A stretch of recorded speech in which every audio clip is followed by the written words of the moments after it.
betia kwan a obi befa so a obeka na dwene esan say the more obi a wo ho kwan so o express no ho ana o kire na dwene the more and e give meaning to a dear friend multi-party democracy and as a democratic concept because and the one who say judiciary for letter aba even National Media Commission Media Foundation for West Africa any adiobia AFIA because the arms of government are offer abide there executive no offer judiciary there CJ any judge for any judicial service so esin chain now for parliament can speaker any leadership any the entire parliament no I was say obia checking home. Now the last arm of government any media no. Nenti say media can media for kasabwa show mo yemwa. Na just asemwa ba. Because media no na ma platform e mo ma for na see yeti radio isu yeti TV so a obia wote fanchene ko hwehwe salaga wote baby anu ya friend overseas. Or chance say obetimi afre no akasa asemwe ya mo kan. Meni aban enya adwene. Asemwe ya mo kan. Meni parliament enya adwene. Obiti Jamestown, obiti Choko, obiti chichi baby, but all right, son anado kasa, obekanajin at the channel. That's the beauty of democracy. One tiasia now pesa kasa obibe kambia. Actually, also president, judiciary, and quiet sediment, Tinofia di banku, Tinofia do fufu, Tinofia do gali. Then you have no obligation towards anybody. But in Pendura, Ukoko Jina say, Yama Maya Juma or parliament say a legislature. And I am foul, say Obia, we are part of the arm of government executive. And I say Obia, no crano. Why I say Obia Juma Ewo, a year friend say, Abaimua. Obia no, Obia all right, say Gane ni. As I said, the constitution in Ekano, even in the judiciary, constitution chapter, our Kasafa Atemua for or say justice emanate from the people. A nipana eto aba. Eddie establishing the arms of government as enshrined in the constitution. Omunema justice eba. Justice emanate from the people. The same way no, we executives, the constitution is a power emanate from the people. Ni pano na kwasa line ne atwaba. Ne jubilee hotna airfwa. Senka unko ye campaign. Parliament airfwa. Enka unko ye campaign. Edu campaign na atumi say obia nye obia. Obi so MP. Onti jai asase aba on parliament. Bedru campaign so a yesi hwan no otwia ebi twia na no magi na ebi twia gari ne ayi no omutwia bento no omutwia if you no go pay sit there won twia sit there we are not saying you're good but it's also an indication say omanfo de hu hia na no ahi na esi ye korongo asante achem DC ba ko ye enuam kremofo di sala wo mche so mo fredi bia DC o muawo ohu se sala ba no aso ayi e first mo any ade command kremofo mo so ani no mo digu ni pick up mo see DC oh yeah make you go ye here mo that is power right there. Power emanates from the people. That's it right there. Yani you see a man by power and I man you as DC by you see and power more we need more respect than a more. That is the kind of democracy. Ya can democracy now. Yani Ghana for yani who power you we don't know the power we have. Yan Ghana for no. We not me say Jubilee a what na F4. A election petition. I say ne kama hama kotena ho. Second anado or contest election bear 5 times. I say no we ni say ne koko okotu eh first kufu kotena ho and atamos kotena ho. Time anado mo tro stolen verdict. I don't know one kotena ho mo say atamos de. O kai say campaign o year 2008 and adom so atamos yare and anado anko yi atamos kotena ho. Power emanates from the people. Enye fo. Enye cheap. Enti na nkofo omoje bento ane ade to abaya na yedi mo ho ya no because power na wu kuta as an individual voter no emu odu don't joke with it.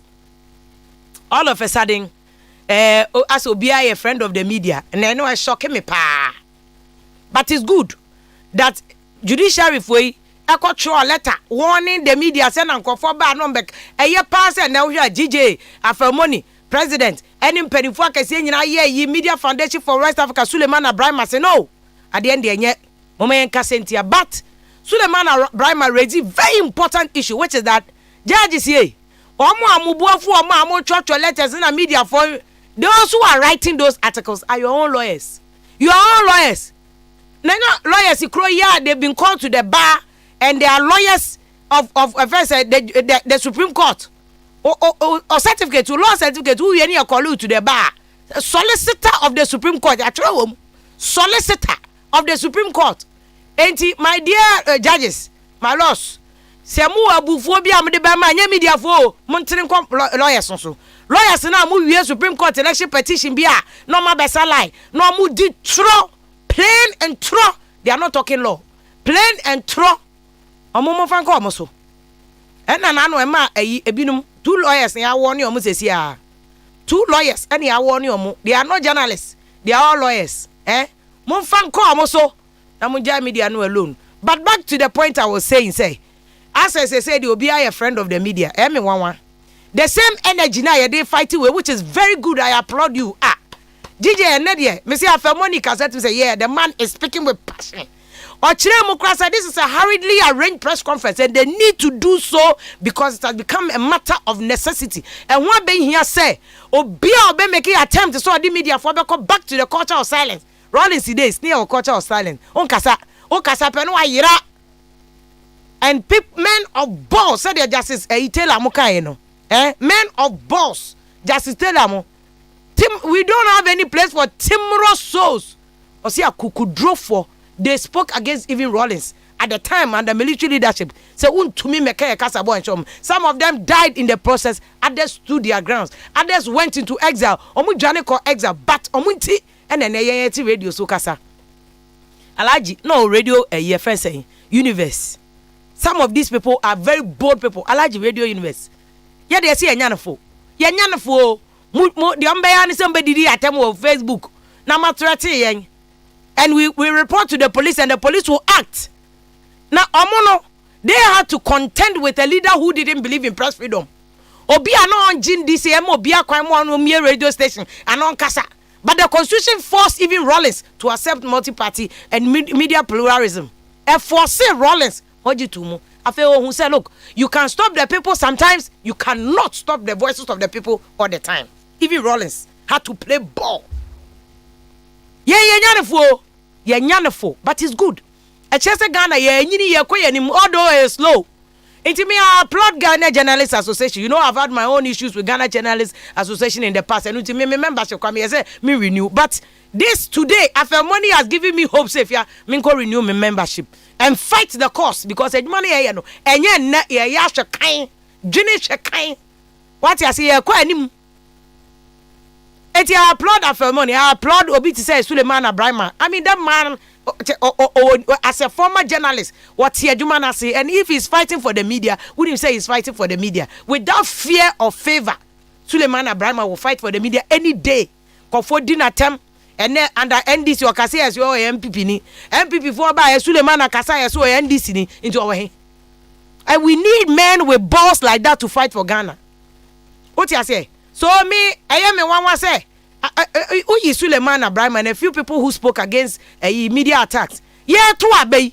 Yeah, threatening media for a best media house. We will kill you. You will die in 2 weeks. Some of these people who have balls, who are suddenly showing balls, who say almost supporting media, including political parties. Mem in December. December yao. Yeah, to abano. And confocus on become journalists. Moya mem. Say manya no more kasa. It is good. Me say it's good. It is good la. It is good. It is good though. It one kasa. But the moye say ano. I fight your media from Pacho. Next time moye biom. Sami Jemfi say dear way nye is a Sami Jemfi Pacho. Elections no more attack here. You should have said same. Later on, na Sami Jemfi Babonto say we condemn every attack. But beginning no, na just say no, na expect to say something to stop people from attacking the media. MPP for so we are expecting Kojo Ponkroma, Sami Okumo come and condemn this too. Na judiciary for you who say media and yes media for angels so media for be a bonny pa yen. But and also in say obi nyenti kwata medua bontim kwhye no kokuno. Say asade anke politicians anke ku for chopping our money.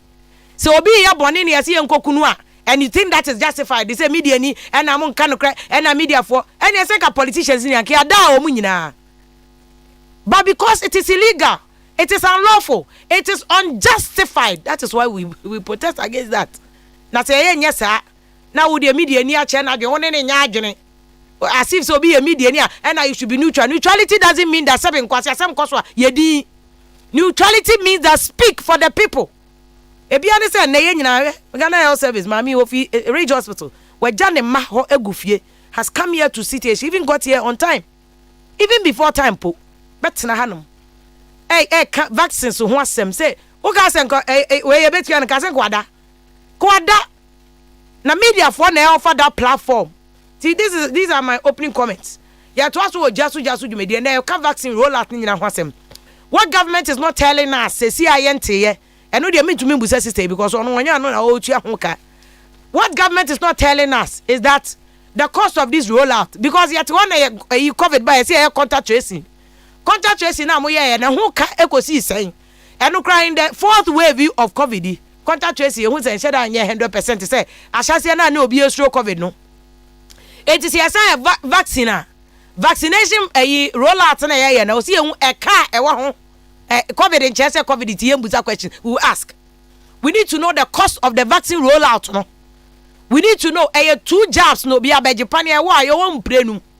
Na patro mama nka de we nkyere nkofo mu ti social media and teach you abroche for we there me katia mama say mama you should me forgive me but I need to say this me mama me kra meka mo amoti abroche na mo so ya no ma fa video camera mo fo say camera efo no ma na mama je vaccine no na nonsense what America on war vaccine no Ghana for me health workers ewa America mu nyina frontline workers o ma wo vaccine no wo de wa umegu America mu di brododi cheese McDonald's Ediane papa uko hospital kra wuntua because you have insurance wo a video catch a unia Ghana ni ote anoma insurance kra yeji 7 cedis ko oni bi wo se mo nje vaccine no ya mbetua oka God don't punish you onyakobo betua oka mo nje vaccine no me moya vaccine na madam da be na mbedu media for so yes we front line no I'll be the first person say dem me ham am de kwa kwaje vaccine no me ham na maje vaccine no me ham what Europe what abroche wo didi COVID ba ye tuamoka free ye tuamoka free ye tika na ye ma ye ka pre COVID ba ya struggle e ma tontos wo jom ye tonkontomre e bi ton dog chains because one kwa amai ma o kapre se fe didi na wo kwaje abai sika wo America waje abai sika wo Europe wi a waka che oni aga na ni se vaccine ba amonje ya beje enyo obi ehute eno UTV call run ko busa nkofom se ya na yese wo ya be ma na sabi sabi hu bewu oba suntume wo ya wo intobro vaccine e o Ghana ya wu nkola wo Ghana ha ya wo mo 5-in-1 vaccine won sa kola bi ewu na wo ti abrochire wo intobro vaccine wo Ghana asa na wo kwotena Europe wo polio vaccine wo ha asa na wo kwotena Europe wo friends TB asa na wo kwotena Europe wo de hwe Ghana ni obi a wanyini kakra bia hwe ne sa ho mark da ne sa ho pani vaccine na ye wo ye kola abrem ye wo ye na ye tinkom eno na wo enne Ghana ye intobro wo Ghana because of vaccine ye tumi eliminate intobro e wo Ghana ya eliminate ya pamu intobro fi Ghana wo ti abrochire phone ye cheap Ghana ha ye to phone cash and carry no momo ti abroche mo to phone no insurance hwan sa de ye amokan mutua no sope $10 €10 no waji phone no na de abesi ho na be ka che Ghana ni se mayenye ye di ye mpatwo ma me no papa no utie me anwure ya mesrem a vaccine no mom ye nwo ne mo ye ho ban na nipa no oye video na ma no owu a onu kwa na ewu na sa video no me na say Nigeria for ye wo mo vaccine bo mu jana mo boa Africa Ghana pe ene yenya vaccine first country yenya vaccine no Nigeria for bia wo mu nya ni ba bia fake mamu ni o machi ye be wo vaccine enne ye be wo vaccine no chena ye be wo no da me say VIM me the first person me ham mabo captain's band na me de akwa wo vaccine no I will take the vaccine bo ho ban na me na one ye wo measles wo so bi wo and then my year word panty American vaccine I say momo bia na da mobo bia me ye Ghana ya ka se be Ebola vaccine test na malaria vaccine do bi WHO for G2 mu Ghana ha kentampo Ghana for na develop a vaccine no Ghana for na mo ka say ti Ghana ya scientists any food and drugs board any yi nyina obi say na ada science no food and drugs board for nkwa na ye ana Ghana service for nkwa na ye ade ne nya asa ka ebehu ye Ghana for ye adwuma on nasa ne ade o se me ye be wo ne ye be wo ne da basika o mo bo ho ka de e wo se ehu Dr. Ntiasa be kire emi ehu ye be ko ye ra akando ho yɛne ne bɛtwetwe nkɔmmɔ ɔnabo agbɛbɛ agoti meziope MP or health committee no so or beba studio one mama yaba because there are questions. For instance, frontier the year say ministers be 6 about and one questions to cry one shade one ye ye baby busa all these things and more important they said they make the cost of the rollout.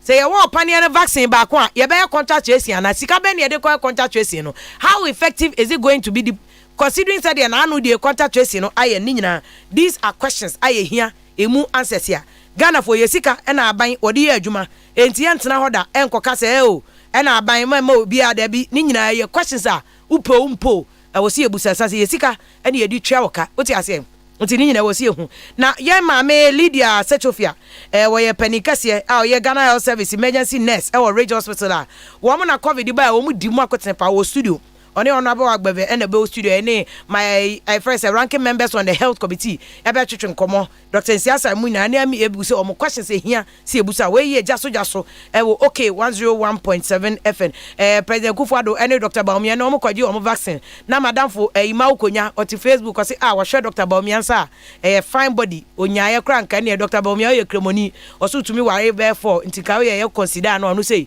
o man kra cause o show nsa na obasa ko tun say o ye bemamu ono so ma ukonya na se mo de to Facebook but ene o ma panini ade trend this one issue that is trending mebusa ye maame Sechofia na o kase ye friend say nurses no mo wo panel no man hye gloves asem we na trend pa ye bebusa no because nkofo echechemu bi aba by ebi so entiase President Kufuado say gay ni lesbian no fa wo fa hye no onyi ntumu ne onyi ntumu kyena opɛ na wo ye gay ni bi ampacho otumi kɔ Burkina ukɔ na se amowa na ne wa ujejeje na ya Ghana ye nya disika nto dokono ani mako microphone ni VIM lady na weekend me ne me VIM foundation nam nyame aniwa na me be fa ya de we me be shock nkofo nyame aniwa hospital kra ni ho mamines hospital ni ho nyame aniwa e wo dwokwa achi hospital e kwan no kra ye bad ye wo e ko ho ne e ko donate ni e mabo nkofo ne ade mo de amondwini we mo pese mo ye gay ni lesbian ekomo ede ye ne yehu ye no mo de gay ni lesbian na mo be ye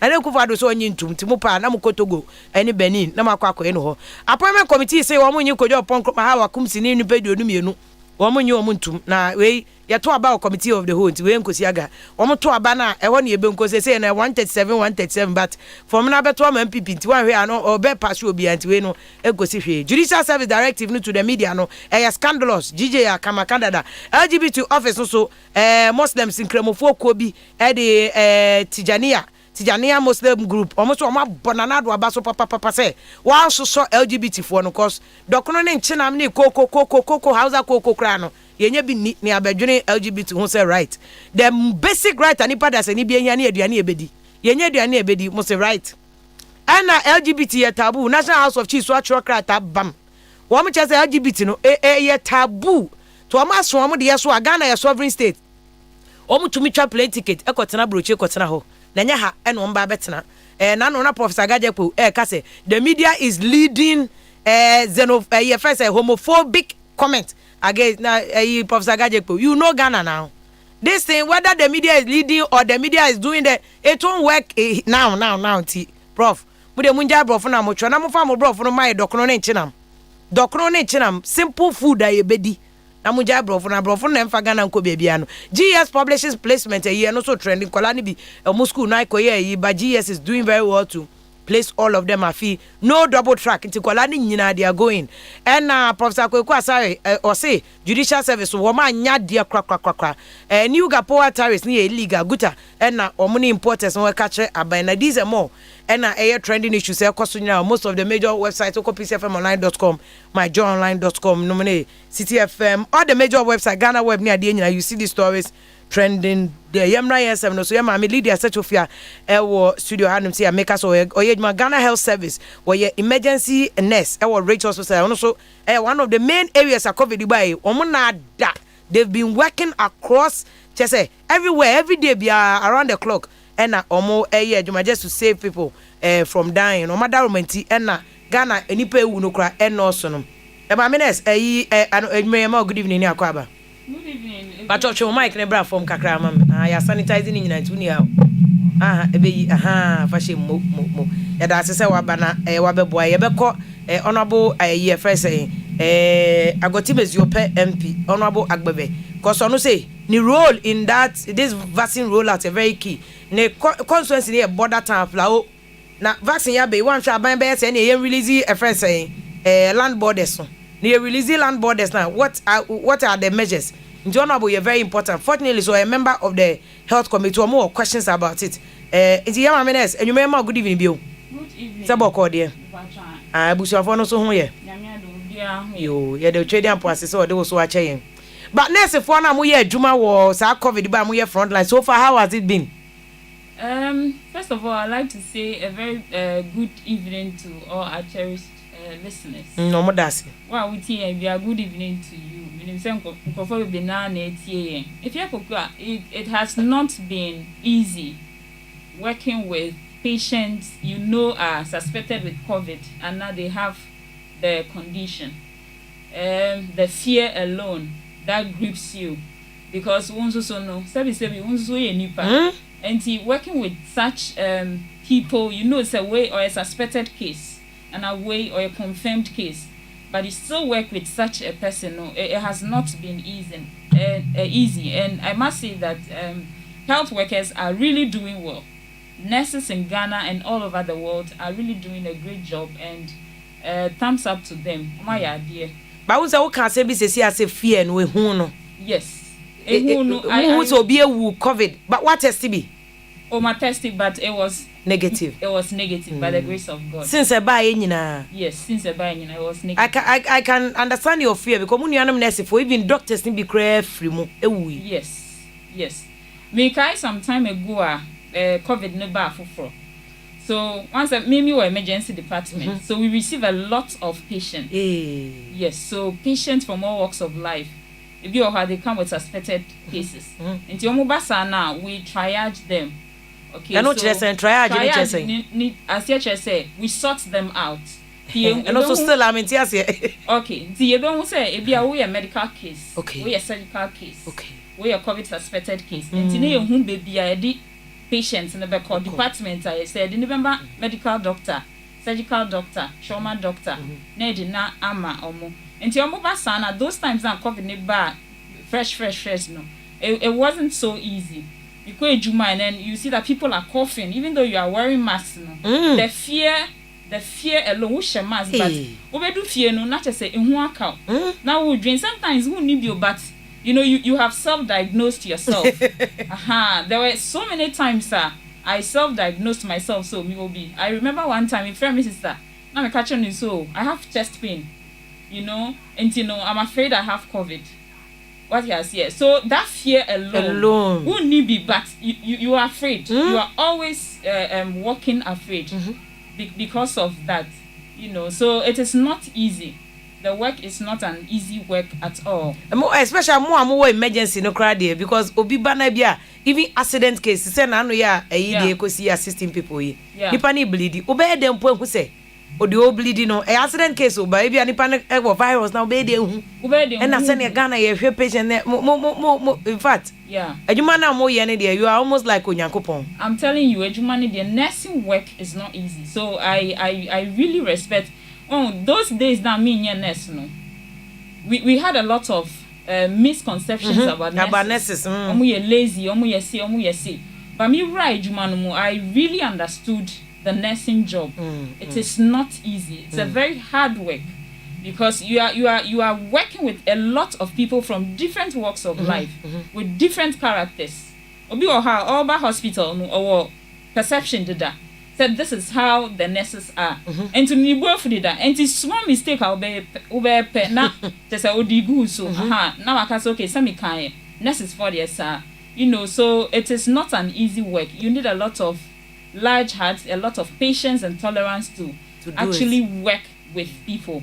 And especially in this COVID area, people will walk into the hospital without mask. Yes. And now I say somebody came to the hospital without mask. Now we catch her and say, you need to get a mask. When somebody was coughing, you know, and he didn't mind, he didn't care. You know, so what you were saying from the beginning is very true. There are a lot of people who do not believe in, the existence of COVID, not even to talk about the vaccines. So they don't believe they have to take any vaccines. But if you are COVID is very real. I'm telling you. So one kasa before your eyes and Yes, I see it. I see suspected cases. COVID is very, very real. People die every day because of COVID. Now one kasa so yeah, even at the emergency, yes. PPE so before I touch it, patient nana. Yes, you share mask. Okay. You share gloves. You share overall. Sometimes you wear boots. So you see, we protect goggles. We protect ourselves very well. Because anything can happen. Can happen. Yes. Anything can. Okay. But may I call a gloves na sema can also say a trendy pass president any Dr. Baumia any omo call opinion na necessary share gloves no. Okay. And what saying? Actually no say injection now my intramuscular injection. And also saying. And no say injection cut into the muscles. Okay. We have a lot of ways to give injections. A bit into the muscles, a bit into the skin, a bit into the blood vessels. And to when intramuscular means that it's going into the muscles. I see. And to usually, according to protocol, it is not really needed to wear a glove. Okay. If your hands are clean, you have washed your hands, it is okay. Okay. Because there are some injections like insulin, iron, we don't wear gloves. So you see, we give them without gloves. Until once the person has washed their hands, and making sure, say, nipa skin, there are no lesions, there is no cuts on the skin, and anything, or maybe body fluids, I think there's nothing really wrong with that.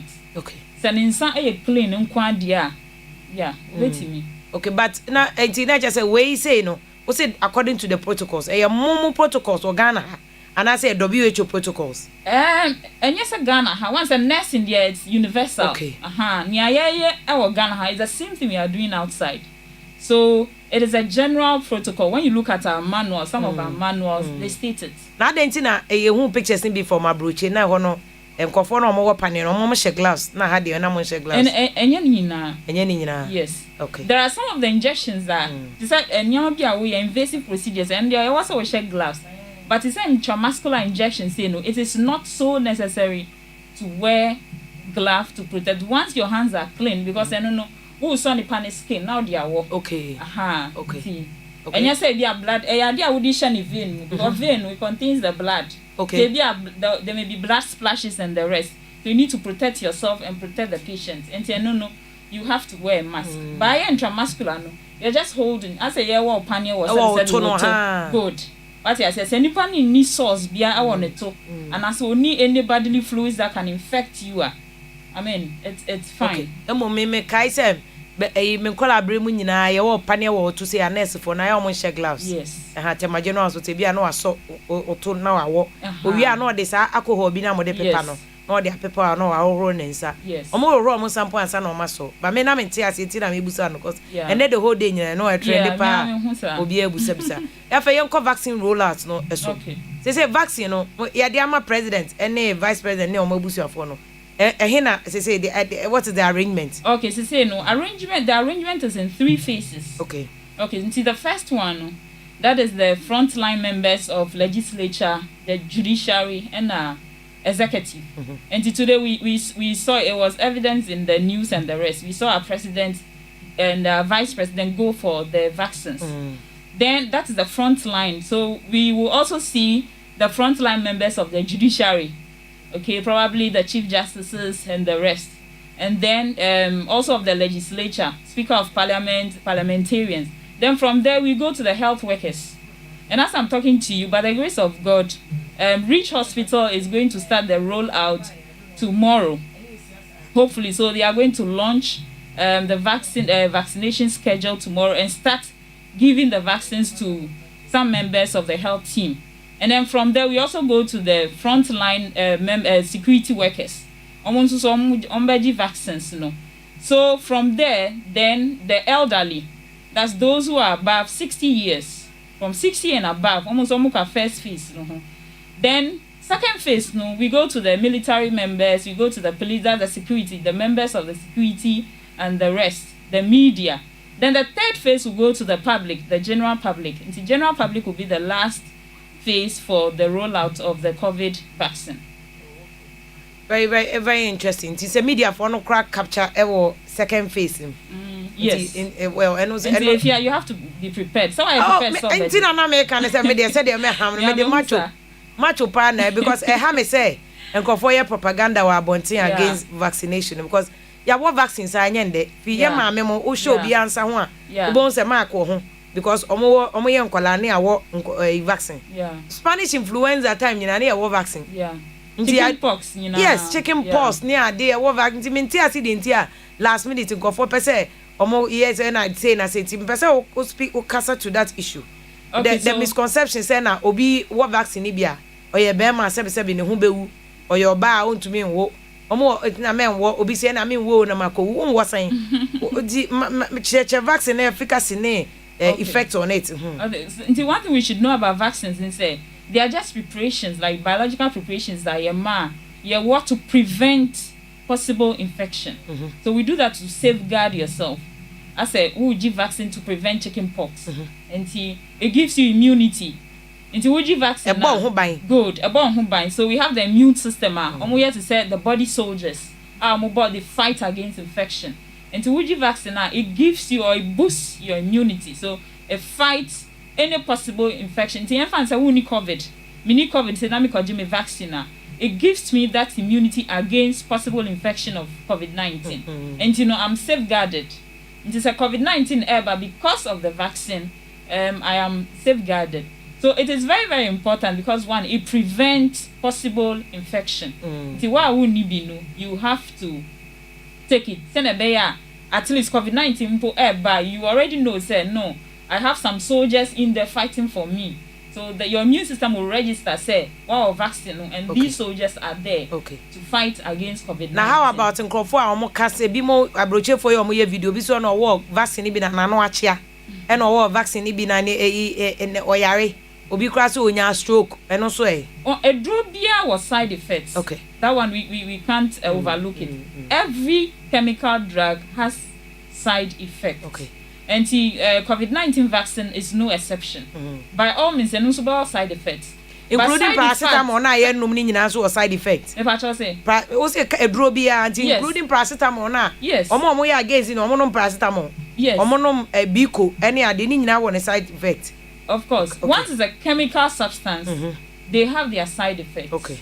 Some are very mild and I be a very adverse, very serious side effects. And COVID-19 is no exception, and also on the side effects. But I am not sure, side effects like impotence, no. By all means, there are mild side effects. If you are slight headache, diarrhea, vomiting, and the rest. What you are saying, and these are going to stop once. You are done with taking the vaccine or the medication. So every drug comes with its side effects, and we can't depend on, or we can't say that because of the side effects. We are just protecting because we are in the era of the pandemic. So we need to protect ourselves. But me say ebi mo kase ebi mo propaganda yi omo ye omo say the idea our president any Dr. Baumia na different from the idea where ya can no. And dear, I cannot really talk much about it because I was not there. And to me home, but I'm sure it's the same thing. But I can't say much. But vaccine omo de bre mo na mo yejuma who say achichem. Me who say achichem. Of course, like me yejuma reach hospital. Nyame aduma e china e na yenso ye be hye asiye. And e china before, but my teacher vaccines number I do reach hospital. So God willing tomorrow the health workers will start taking theirs. Yes. Indeed obi ka say what I can say side effects. What to say in mo na mo ye doctors nurses mo ye me covid ho adwuma munu anama ya mo ne mo ye training ni ade bi wo WHO ebu abroach America Europe na do obi anya awo vaccine bi amonya stroke said dem kofo ka na wonya impotence so far maintain and after Ghana Hanson it is now rolling out after plan e ba beji we no of course president ni vice na fa omaji omode ne let's wait to see if there are any side effects. That is if only they'll come out to even say because we have not yet taken, I cannot really say this. I have not heard.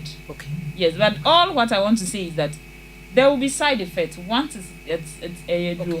Me aunt London or your health worker London nti eba afoforo no oka one of the people who took it. She's almost 70, mid 60s, but or you see ni tea and ya. Okay. Or feeling feverish, bear 1 week, and one no. But me pesa wo dey no compare nkwala na ye wo mo vaccines no. Say ye wo nkwala no 5-in-1 vaccine ne ade ade so ye num. De wo nkwala say e man nkwala no ho ye hye kakra. But enyo mo hwe ana. Mpesa wo explain ho no che. Aha. Enti no we are wofo ana we mother na wo ba, we explain to you. Say do we are be ma nkwala no. One e be ma ne ho ye hye. Two e bia obe fi kakra, three obe see. Baby jai. So it all boils down to the fact that all medications or chemicals have side effects. And side effects, you know, some of them are very transient, like very quick. It doesn't mean that your adverse effects are not to me cause very serious complications, but even those are very rare. But side effects are very mild and transient. Okay. Nti enya de ebe ye obibia te se de ye nkola na saa na ebe o obe fever skitu e bi na ne ho asan to no enya de ebe ma because nkola ya ye wo mo vaccines ni ade wo OPD weighing aye kan weighing wo Ghana me hu se ya wo akore bia pane ma se bi ne ho awu se de nkofo kan ana girls no ya wo babies girls no vaccine 5-in-1 vaccine bo che vaccine so far hin na mo de wo nkola na ya your polio, your measles intobro. Yes, measles na intobro, your tetanus, your diphtheria, your whooping cough. Diphtheria, diphtheria, okay. Yes. And a tetanus. Your tetanus. And your whooping cough. Whooping cough, yes. Cough. Okay. It's 6. Yes. Your hemophilus influenza A. Ni nyina mo de won kola no. Yes, nyina wo ho. I see. First now we 6. But 6. Say no, yeah, they are about 9 or 10. 9. Yes. Nti wo akola be wi asese si a obewo vaccines ma akoma 9. Yes, until your time sir, omode wo. Ebi o ho mbeje no at birth. Ebi nso o have 4 weeks after. Then 10 weeks after, 14 weeks after. Then e course sir 6 months. Na e course 12 months, 18 months. I see. Na no crese because of your friend saying because of vaccines wenti say ya intobro measles ebi ni Ghana to me kasa measles ebi because the last time I checked no Ghana also have statistics no must say because of Ghana consistency yeah they were intobro ni ade ni Ghana eliminating intobro measles but sure other countries they struggle because in confo enche da anya obedient but the enti na me do kan enkola de no mpese highlighting enkola de no is to show say the enkola kra no. Yeah, I reduce. Oh, it's first near 5 po. They say 9 vaccines. And yeah, they won't colano. Yeah. Bankolani nana hawk fefe. This omu we are na COVID way and na ebabeye obia dibia. But explain, say the mobile track it. Most obia beji 2 meboa. 2 doses. 2 doses. Yes. I don't know which times apart number no. And you know, according to information available. And the first dose no year. Then the second dose will be after 4 to 10 weeks. That is, I'm not so accurate, but it some weeks apart before you take the second dose. Yes, after 4 to 10 weeks. Me not too accurate on that though. Oh, okay. Yes. Oh no. Okay. And you share other ones and say, "Oh, what 2 ni nyina because so far they are no." E shada anya de ebe so ye nyina so nti say the aban kan mo say other consignment of the vaccine ebeba nti san chere mu say what say here what should you expect it says small side effects mo be dey na ma track it because say they say Ghana ye koba nti ebi obi wo temane na eduru no so ebi by the time obe wo second dose no wo tamale okofa Burkina okofa ayi ntos ana je ne wo Burkina no de aban na bi ko onte a oton ade wa ha atotikuma say mo be dem track hu say bia nipa no we wa first one or side effect amanu say we say checking what are the measures am here. So if you one thing we have to know is that as a patient you have responsibilities. One of your responsibilities they say you should be able to report side or adverse effects of any drug or chemical you take from the hospital or the healthcare provider. And the YG vaccine, now we say, just after taking the vaccine, you are feeling feverish, you are vomiting, and all that. It is your responsibility to come back to your healthcare provider and tell him that after taking this, I am experiencing this. And of course, before you take it, it is also our responsibility as healthcare workers to also tell you some of the side effects. Say you are going to expect to see these A, B, C, D. Into Sana, come back to us, especially if it becomes very adverse. A idea causing very serious complications that you need to come back. But all we have to say is that side effects are transient, they are mild. They are not serious like adverse effects. Mild. Until you just for some 1 week, 2 weeks, you feel those symptoms. But ebeko, it will be okay. But would you say COVID vaccine now after just a day and 2 days after, and then you see say you are sweating profusely. What you say, sweating profusely, or you are bleeding. This could be an adverse effect. You need to rush to any healthcare facility for help. Oh, sweaty. A example na me. Okay. Do bibia first dose we and second dose no. Second dose na first me fan first dose na we and then as I dey nya woda. Okay. What we na then at that instance now and a few minutes after you are sweating profusely and I say who bleeding and I will collapse something what faint here. Please rush to the healthcare facility for help. Yes. You have to rush to the facility for help. Okay. You shouldn't sit down. Okay. Nti na chese wo ka de akwa say wo ye patient nipa na wo be wo pa wo so asudie da wo so. Yes, so wo so hwese baba chosan chem bi say wo so first dose and second dose on time be na wo say 3 months 2 months and assessing. And America say it's some few weeks. Into first dose no. Who take first dose now? Let's say after 4 weeks or more than 4 weeks you have to come back. I'm not so accurate on that one, so maybe I have to get back to it. Okay. Enti wo enu wie na wonya yem ko wan answer the contact tracing no. Wo be dey trace you say we wa first one, aka second one.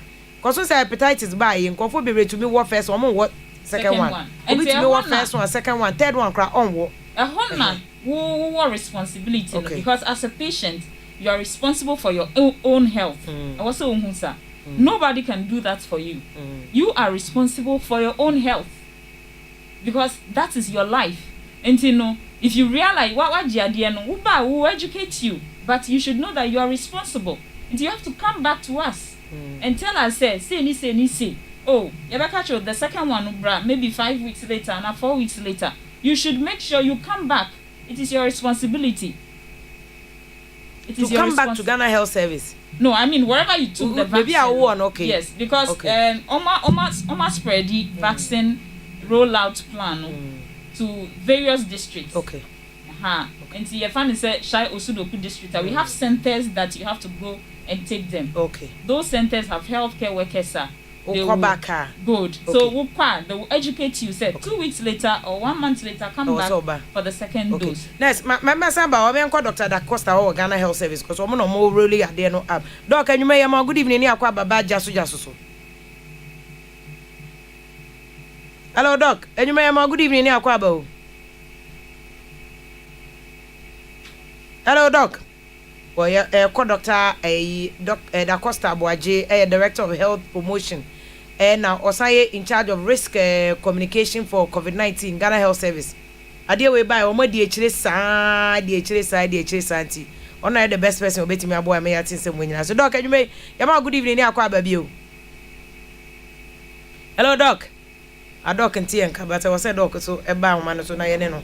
Ejwetwe nkomo se de ba e behu ni nyina na ye hu roll out no cry even contact tracing no. Hello. Hello doc. Mbacho good evening bio. Good evening. More to say. Adumo now so e. Oh nyame adum mesme ho ye pa. Yo doc na ye busa wade we say or the saying COVID ya start your vaccine ho adwuma and the president then Dr. Baumia omukọ wo bie say omo awa wie no adi adanse say we dey say ye adwuma ho akwa che dey say na mo de be ko after no. Hello Afia. Hello doc. Me dan to nka papa. Oh me dey me to nka pa so wo so ye nyina so ye to nka won from am. Oh okay. Meba. Aha.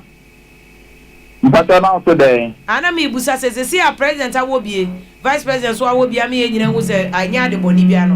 Arrangement net saying for roll out o mo aye be wo mo ni di so. Me da Afia ba me fanti ama Ghana fo nyina.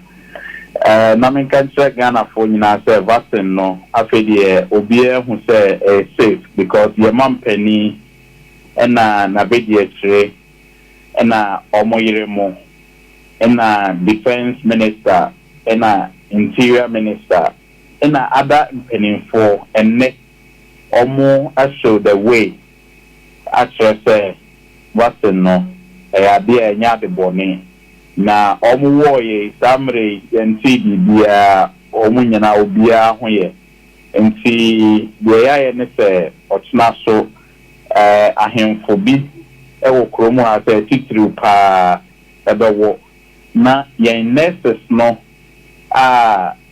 yani omu ye adwuma no frontline workers no omu so bewo security services frontline no almost about people with underlying conditions almost about menoka say vaccines akodru baby say ekobia o share greater Accra here all the centers meaning ya the plan aba and then greater Accra regional directorate almost plan very comprehensive one centers baby obia be kwakọ ne de the good thing is health staff maybe other one or health facilities for NC Sana here.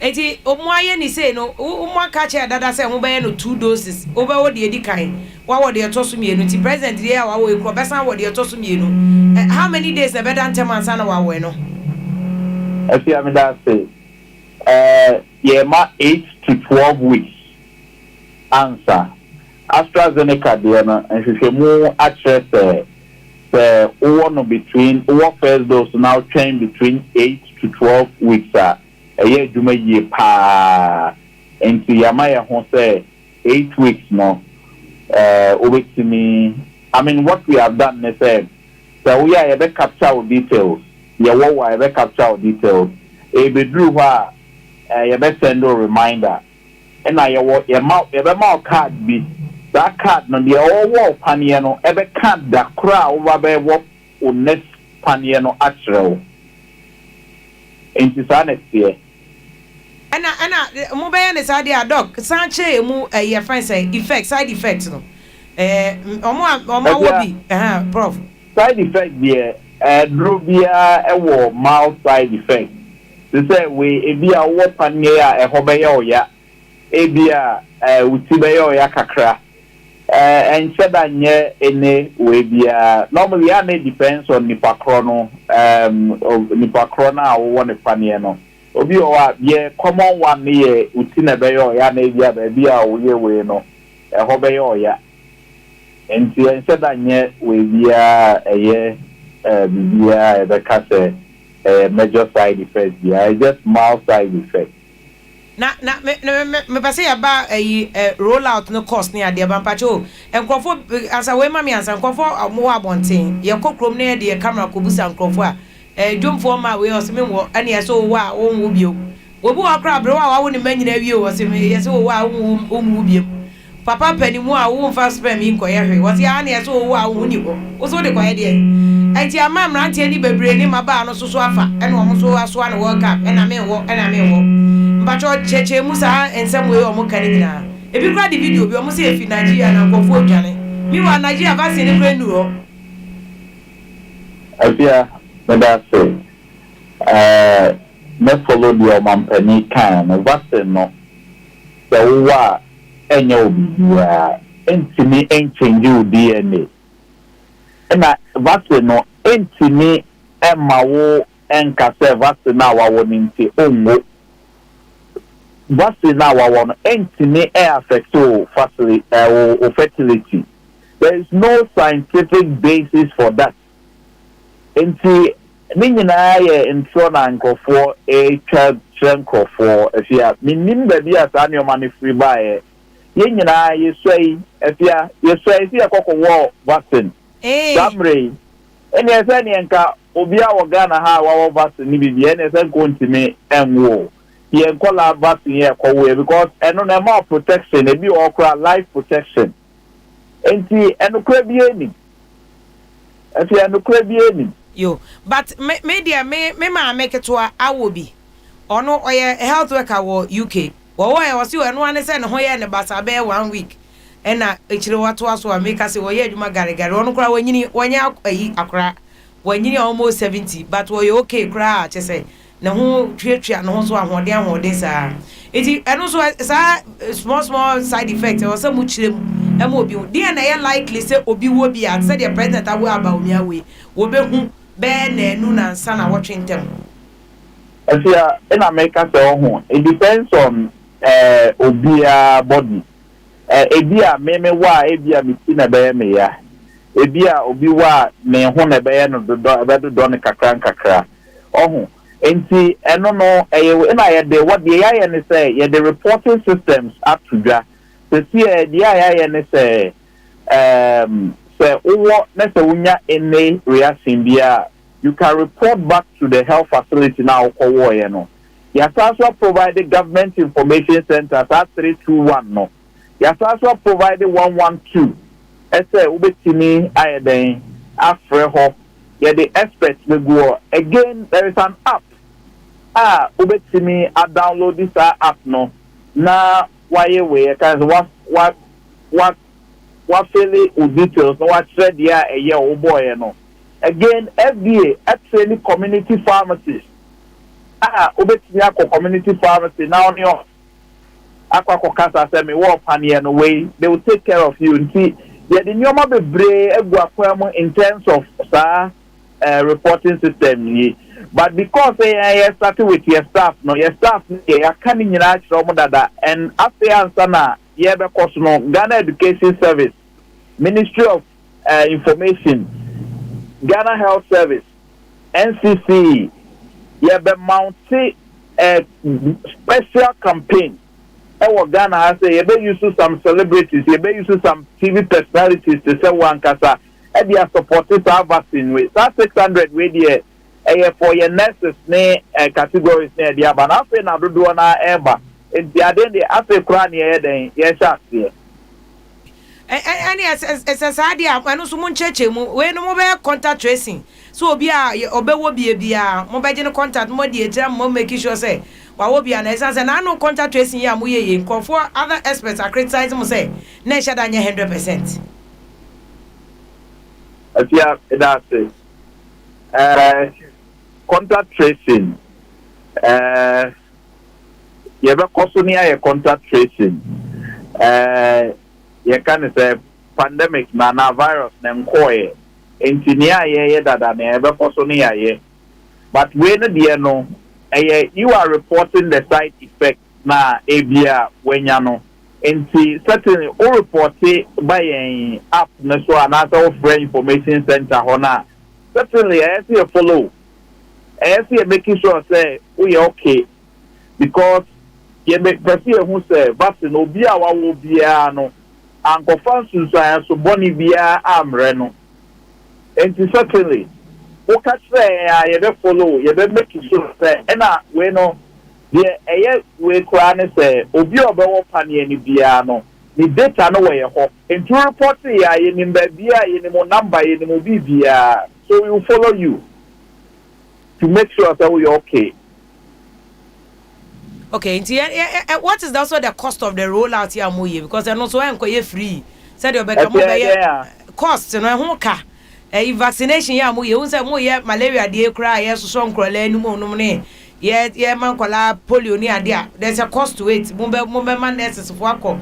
Area CB wo hono ma nipa chese won to me ma. Enti wo say mo mokọ ekoto ano. Ene ade nyina no ho ka mo asese am mo ho. No, I think that just EPI budgeting team no now make me amount that information. No, your friend is media communication, and see this Omami arrangement na audio mobile doctor Chiano, Obama on na on the team na ye budgeting na ho adwuma no.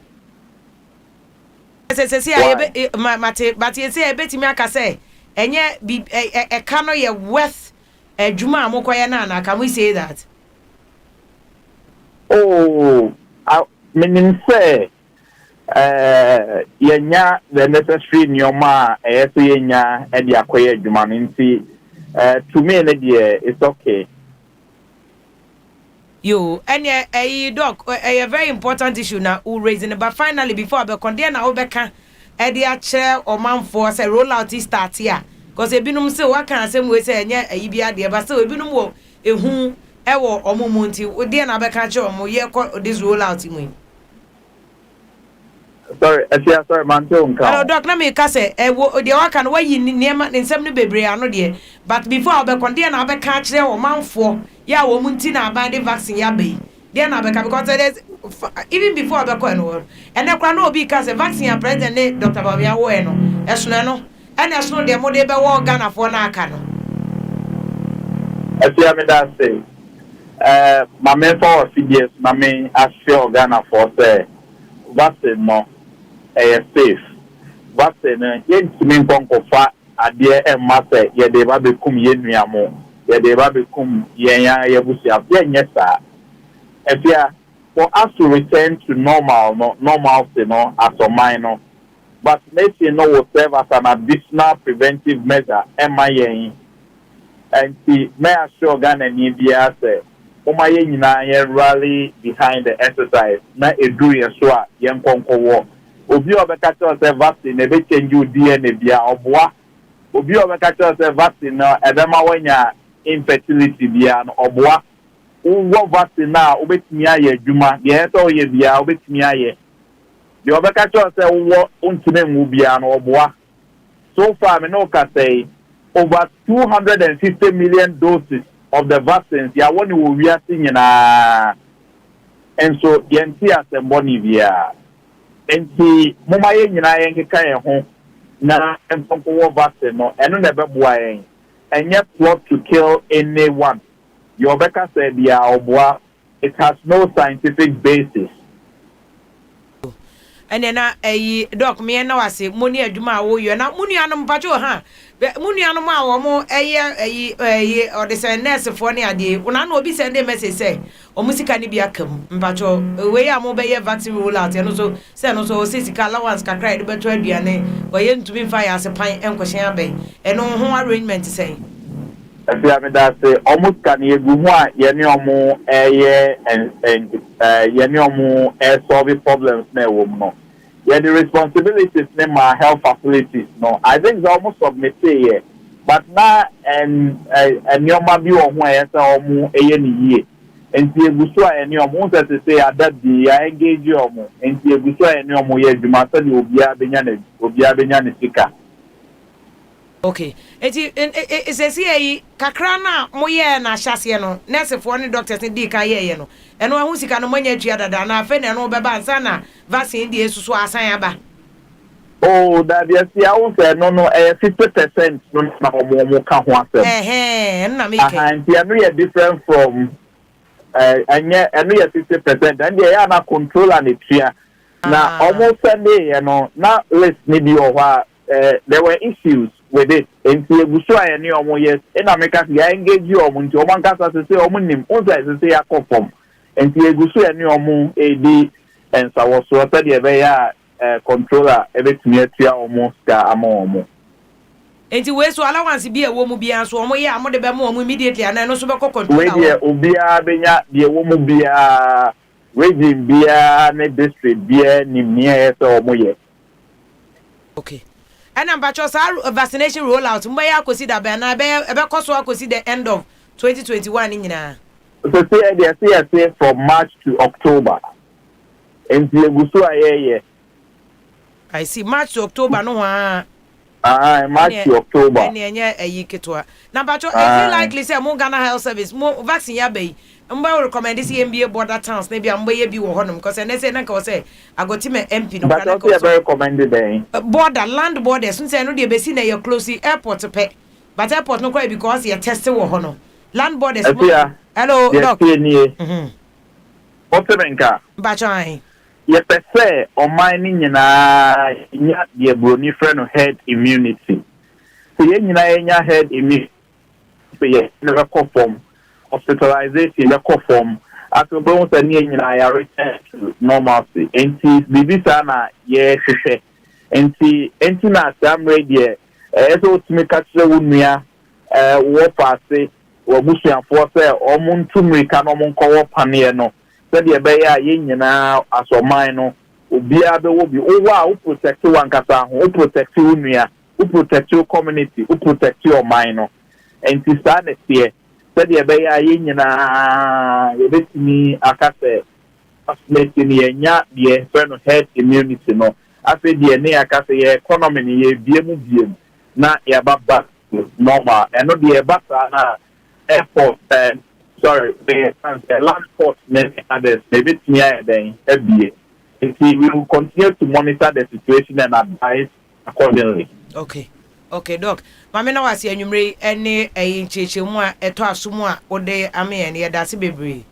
AFIA, let's make that massive. Dase mabo e mo so mo ye. Ghana service for mo na COVID ba ye, mo ya de pa. Mo ya de pa. Mo ya de. Yo. Dr. Penny ane no etwetwe enkomo Dr. Abuajida Costa, Director of Health Promotion. And now also in charge of risk communication with COVID-19 Ghana Health Service but all the risk communication about COVID-19 on one odimo akotene ache se wo hwe na bibia akoso beti me follow a live on your social media platforms na Instagram at OK101.7 FM and at Twitter so OK1017 FM and at Facebook OK101.7 FM Facebook also beti me do comment and now view to be aba na odi aba betu your question bi wo hono mabusa ne ne kotietie nkrofo ni social media videos no a enye papa na wo mo ye no bebre ye fake nkotie o mu nyina me se me maame wanyini wo ya basiriwa wa wobi na watwini ye wote London wo ye okay wo ye nurse ni o to wa wo kona adwuma eba no ane se o si o na ese no ho ayehye wo nkwala ntoburo ni polio ni tetanus ni ade kra saa ya kwala be ma kra be hwe no na bi etwa ne dua so akọ be kamu saa ba na watwe no ayeka ma na afi wonum ni nufo bo na de kọ ne baby tinya ade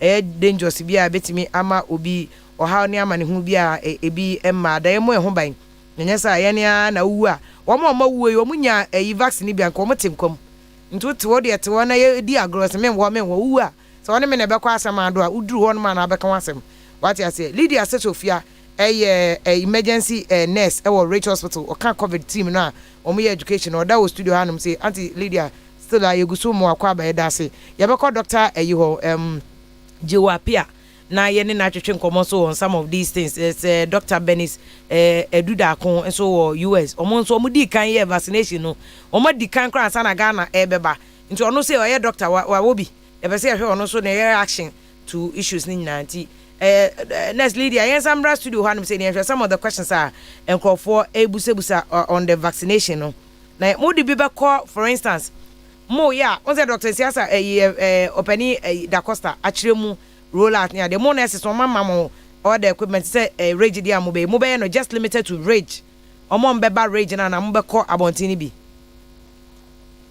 na Nyami Aduma Hospital no be launch vaccination schedule. Oh, okay. Then the rollout starts. See, the health workers will start taking theirs tomorrow, just after the launch. And see, for now, it's only for the health workers. Yeah, you're for now. Okay. And I'm obey no. My main found questions say binum ebusebusa no ehun na ye hwe eno wasem Gilina on the that was good doctor so abana wo cheche mu say in fact show video ruko ye Facebook on say abon say anano pay o man penny say say na anado dan Kufu ado ko wo ne de say de ogina ho no ma unia nurse ogina ne ho na wa ye ne pane na odi gum ne nyina videos no e wo ho no ma na o kire no say de mo be ye na ni nyina ho mo tumi ehun ti people have been very very good about it I just say enkofo receive ade no with also good obia ewo said the ba ono anso benya faso de afri mu said the nurse Lydia so can wo follow a ebebo apa MC Mamalu wo foyata ewo Germany no say VIM lady nyakopon sha na adwuma yo da wasese nurse wo ba ya ene obebo na agbave ono abo agbave MP wantumi amba health committee wo mo say politicians to dey be kra na ya asem but omo so no mo issues kese o and so on man now ababechim Emmanuel Adomaja no say good evening I had my injection 2 weeks ago the following day I felt feverish but it took me another day. No, you okay? Emmanuel Adumajan so I will be. I'm so I broach it. Or say first day no yes say bibisa but a chill or fine. My friend me braba ko a mafo. E wo Delaware. Ono so I won there. Robert Jan or VIM lady good evening, good job. And I'm more na boy hini Charles. Or say if you Nyankopon shower ni good work na more me share mo live na e wo East Legon and na pa mensa no say VIM. Compulsory not for all nurses in the US. I will say US a compulsory so bia bewo enye nurses nko just almost starting here no more the frontline health workers nasa. Just the same children good evening if you are not God bless you pan me home live from UK. Now Jason Duncan Williams King no say good evening if you I want to say a very big thank you to you for asking the doctor about these issues about the vaccine. We are very important issues are.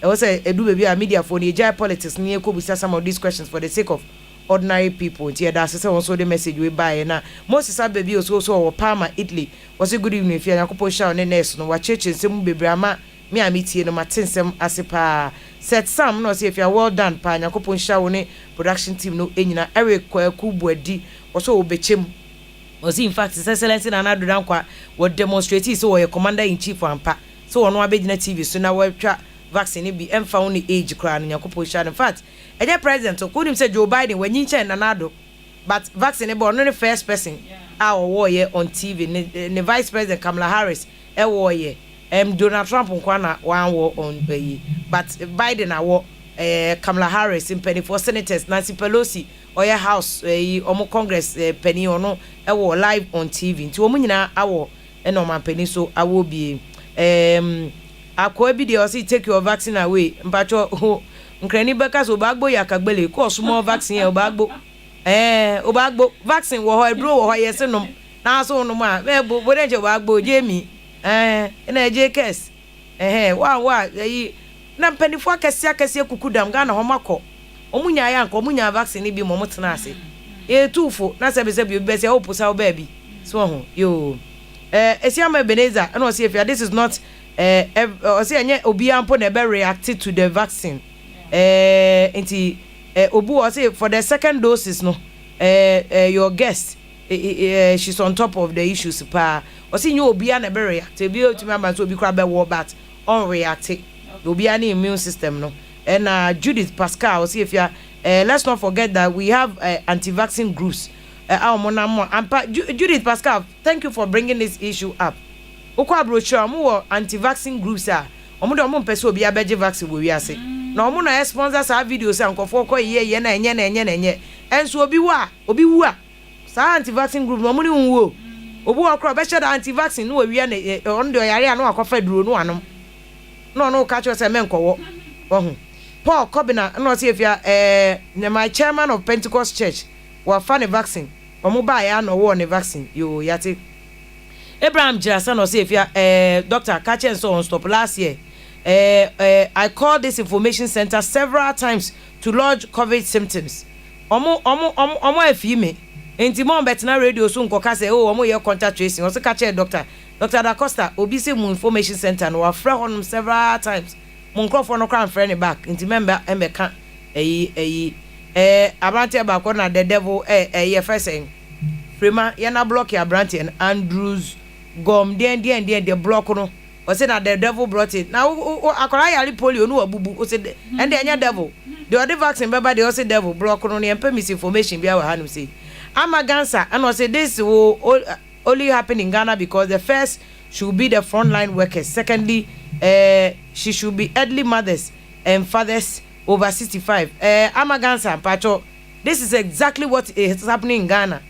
America Biden J wo TV so ne vice president J just to encourage people to take it but omo de ba health workers na fan first and sana omo manyi above 65 sa anti member Facebook mbeka say this will only happen in Ghana. They are following WHO protocols to de bi omo penifo no to kasa Mr. Muntie kakrawai Kojo Asempa Furniture Works so say I love this program pa na o Asempa Furniture we dum okumase yada asebra Kojo Emmanuel Owusu no say I got my first shot yesterday and I'm feeling pretty okay.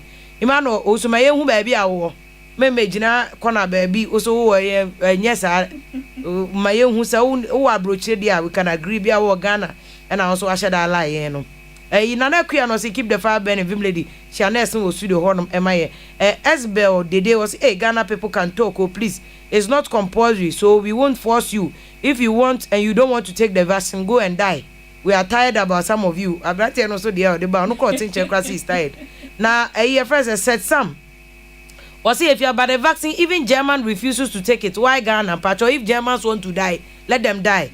Now so mu edro for bia de na ya na mo de moko. German for no mo te Germany. Me say COVID by ye tria obi esika ofie. Ghana ye ma ye wan panje kapre ye ma obi ebi. Don't go and compare yourself to Germans when who di meko yirawa. O so ne German. Only Germany na ye baako. Pacho, let us cut our coat according to our sizes. German for crank so omfa. Oh de what na our cuckoo story said Francis Kunadu I so those of you who are saying the nurses should wear the gloves no. How many of you have seen a nurse wearing gloves in injecting patients in pacho? Oh de omunye hu akrase kwa nyame ni wa nurse kra ni hospital ni ho. Hospital ni ho. Ghana de ye didi kakra no a o ye dede wa kra kwa. Ye nko akrase mpo. O de enye easy work class wati moto na cook a village o Rhoda say do not say more emphasis on the patient education vim catch nurse no more emphasis on that internet but church o me ba more emphasis o say enye honom akwese do a champion safo no say can she speak tree this is not English bro mpacho bra akwese do a champion enye obi a na ye akani o or try or set of ya o free anglo me bo avi anglo now kwesi edu champion o meka va fi o ti ase onte va fi na anwani force akan kakra for the benefit of a year o ba be ye no man pacho man nya obi ana English ebrofo no kra kan bebrebe ne kosi sen pacho nya bo chairman why no kan English na bebrebe ti ase inshallah Daniel no say if I wish I could get your WhatsApp number and send you some video pacho sa video ni nyina fake ntie omo Nigeria for omuni vaccine ni bi ti omo send videos in nkofo odwane from dan na ebi ni wo Ghana na yenya bi na no POKUAA no sister if you are good evening I'm watching you from US now ask Antiness mama say vaccination can we still wear the mask even after vaccination mama nurse for church no so to o man say omo vaccination vaccine we are betimi a mask na me dey me say President Biden say America wawo owo wie nyina ono kwa do she double mask and o she wawo enso o da she ne mask no nti mama nurse be she da ba na wa ba be ye amaye pa na Abrantie Abraham Jirasa no say if you can't let this nurse who doesn't know how to inject syringe deceivers mpacho only nurse na ye adwuma she's an emergency nurse mo de muti Facebook na data munya data bia obi maame obi sister number some nya na kaseti a mo sua nimri akakra o yo the social media ye be ban ne kra na mo de mo ye Abrantie mo kra mo ya na mo man crofo ma studio no cause oba mbedi na tem obi a sacrifice eja na busuafo abetena studio ye education wo be ye no your friend say Sabina Tewia no say me that patients have a responsibility to play entimen kasa wo beje vaccine keke wo so a wo je vaccine wo asede Emmanuel or see you this girl you talk too much didn't you get free water electricity ask everyone in America if you get free water and electricity also share the whole church mo de mo ka say free electricity no water obi an nya e ho Kobusa lifeline for I say more Ghana. Your friend say Nelson Nelly no say Vim I love your voice you say everything with passion you want some phone repair and I tie wo no John Bright no say younger nursing students are watching as senior nurse no educating them no there's no need all the time to give injections without gloves please stop letting us down or letting one down one but when the owo panier no kra wo owo na na do ne ba umia panier one share gloves or chiremu the protocols. Asemo. Friday new fun. I say all nurses over the world wear a friend say mask. But you almost sharp. Kokache the one another the end so on call back no kwashe you know. You know why? Oni pane chair say much them na fe mu ye. Lucky Benjamin or say if you are almighty God bless you why. Me Benjamin me share from Germany Fringsburg. Some account message mami Akua Luke Queen. What is Sir John? Do you know wearing gloves when giving insulin injections? Okay, obusa wo abrantie you go say my insulin injections aya mu wo mufia mo share gloves ana ada na muntie de nurse no eka ena afe some say one of the ministers in Germany refused to take the Astra vaccine ono ne choice ya who refuse na okowu so ono kwa na beko ana ono sam ono na beko Isabel the day no say no one will give the vaccine without your consent enti eno ano no mo eno ano no enti wo so wonje a obi enforce saa so na wo so wu a obi enforce se menwu simple as that so wo so wonje a obi enforce ba wu so a obi anso enforce se menwu oba na omo se ventilator bi eni ho no ma say wa wasem Bill Winston Ocean Bryson I say God go punish them people for saying no to the vaccine 5 times a day vaccine no ho asem no so ba kwasi Pedro no say it doesn't mean you should use your platform to tarnish the image of others and they say aka it don't tarnish anybody's image it doesn't also mean say brahana be send your friends misinformation Felix Amankwa Okofodia so ohwe rejoice Emmanuel was it set of why are there pa I'm so proud of you as a nurse I'm also a nurse I'm proud of pa Angina was it Auntie Lydia nurse nyakopo nsha papa and CEO POKUAA fantastic job VIM me from Germany Hamburg I know chair of 41 so honum ama me ma megansa was it please 6 weeks apart ma megansa there o dey ban no piaga no say happy new month obi anko won vaccine na o mon ho ban na vaccine dey free enkola bremnya yade a ye was Judith Pascal so say 4 weeks 27 days okay my entie doctor so omo no munim the right you know I think vaccines ni depending on baby a we fi no e na omo kire e na omo de ma just live wo Facebook obetimi a comment wo ho no mo do views ba o share so a e beda wase pa o do comment ba e benya abotire na akenkan ni nyina ma because munti na e wo ha de empene say obetake advantage na wedi atem eno de nyade e bebo I don't change anything to tobo na wa kan wasem boko nyade a ebe ha obia imano na ka say wa wo injection no 2 weeks ago no pacho no wa share experience say dey any day NAC MC Mamalu pacho was Germany so start onu dey do ne 10 na MC Mamalu wo be wan kasa Lusubura Forata ene wo kan so wo be wan kasa e wo honum ti ye da se Mamalu mo intina wa wo ye guy wani ebie no Robert Ofoyi no say good evening Vim good job and am in education the mama ni nsu no bia ehu pa mensa say enye compulsory so bia ebe wo pacho na o say enye compulsory for nursing pacho we front line nurse a eye compulsory o de mo ka say mo kwa na America ho mo tie ono we front line worker to me nka say onye compulsory. The information is everywhere. You don't need to even be in America to even know. Say net here. Enti ono so ne de ode aba no. And justice entry was even made a good job. Catch a nurse and say we UK and yet a good education and or they manage yes yet. Ye bona baso say yenu anama organa for no. Omo sacrifice omo a life now omo boamo. Akosia crunchwa bathing. Was say antennas was say na down for no we any colleague nurse. Osi Lydia Setofia Nyankopon shower I'm proud of you say oh yes our education with good job and oh yeah edi asum Ghana man no hene ba Kwame Fianko was it good evening Vim is getting too much in Ghana say freedom is not free for all Ghanaians we are too much when in America it's not free for everyone to talk anyhow but Ghana the oba obia feel say obetimi aka anyhow until Supreme Court election petition ko no obia aka obia didi obia atem it's not the best until eno say I was say eya o kan ho asem na obia ete ne ho ase ye da se pass also the way e de aba na ye nuane ka o say freedom no nche sebe o sori a di obia atem se de ope kan asem a ebeboa na o man no akona ni meni atem a eno ento obia yi enye hwe emma obia anti na so waboa na o man no akona ni Rahel Akeli o say Vim lady one of Vim Foundation me hu na no na mo banya me aniwa yakopon shamo keep going Belinda o say we UK o say Vim keep going pa na adwuma mo ye o villages no ebo ankofo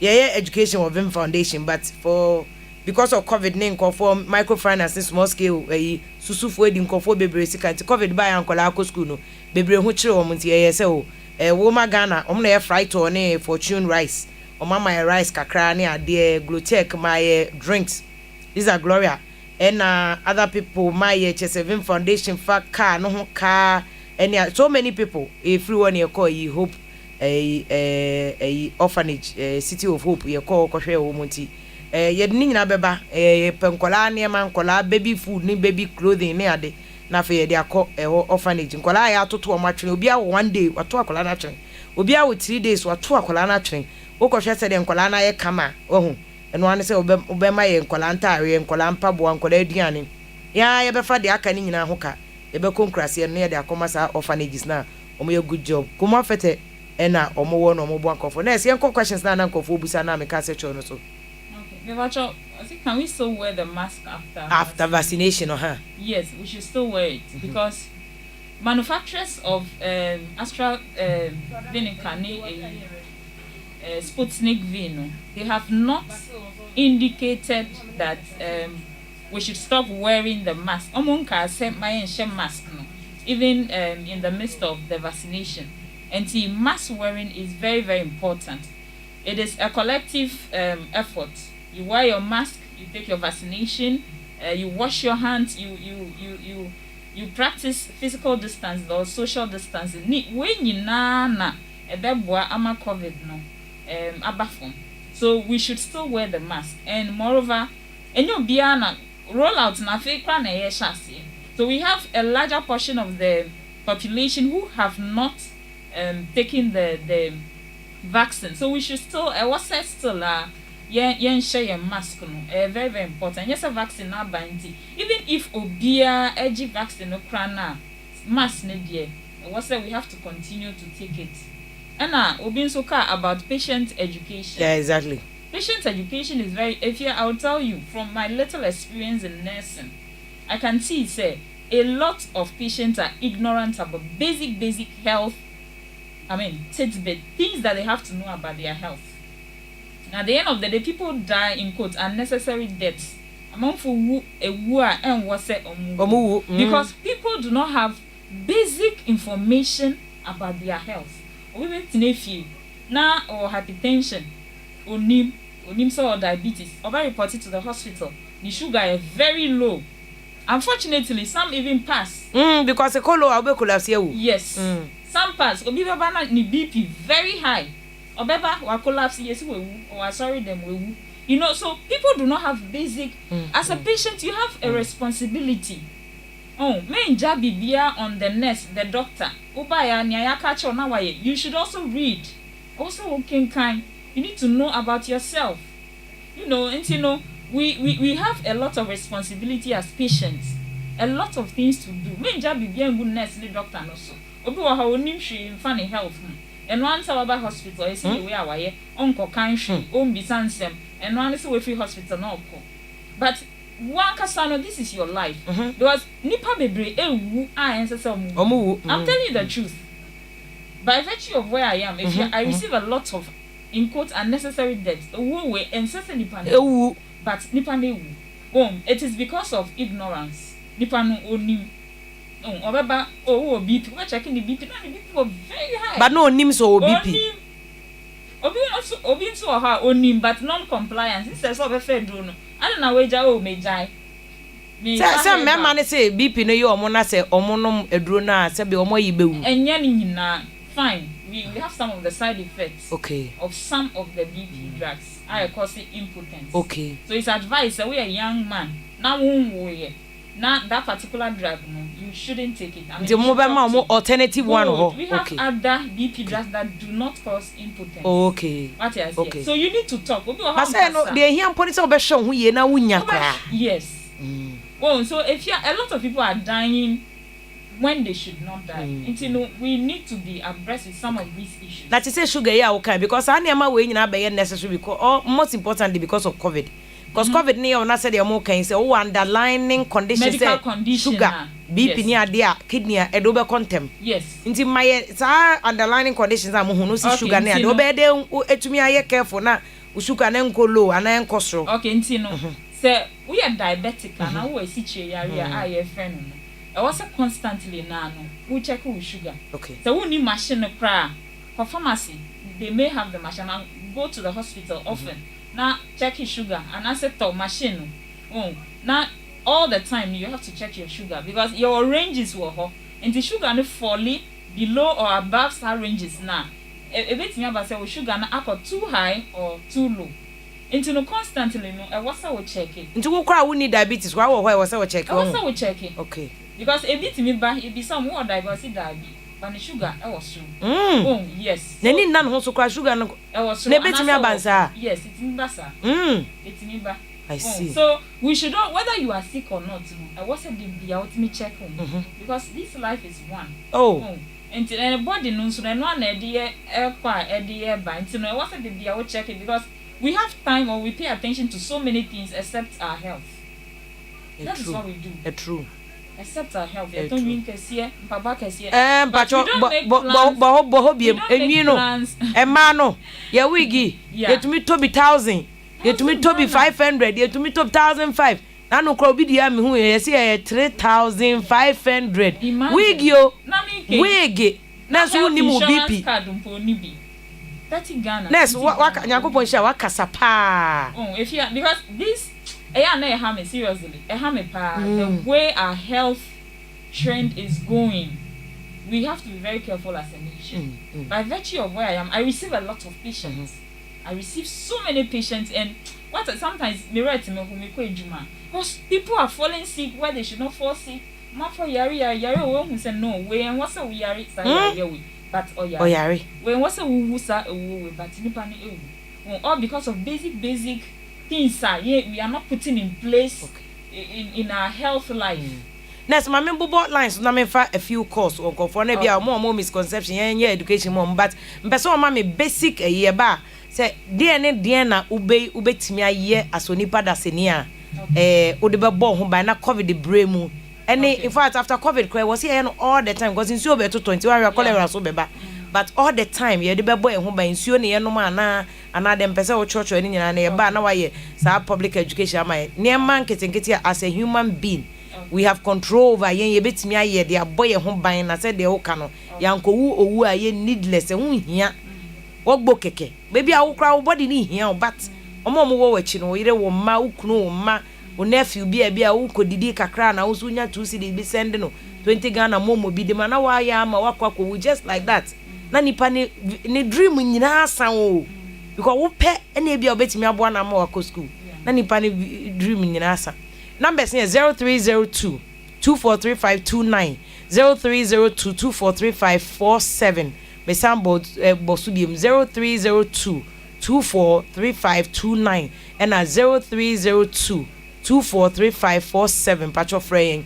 Now why doing Chebia vaccine na aba no ho education na ye empedifo ene o ma bon komo bebre wono ma ne ye ntumi ye senke ne Dr. Jiwapia betwetwe komo former general secretary ma Ghana Medical Association ye nya no eche kase ene yura kando kwamna mita kando so ye penikese wo health committee ne so onabo agbawe ntumi amba agotimezi ope ko ne ehia no for the border area hono.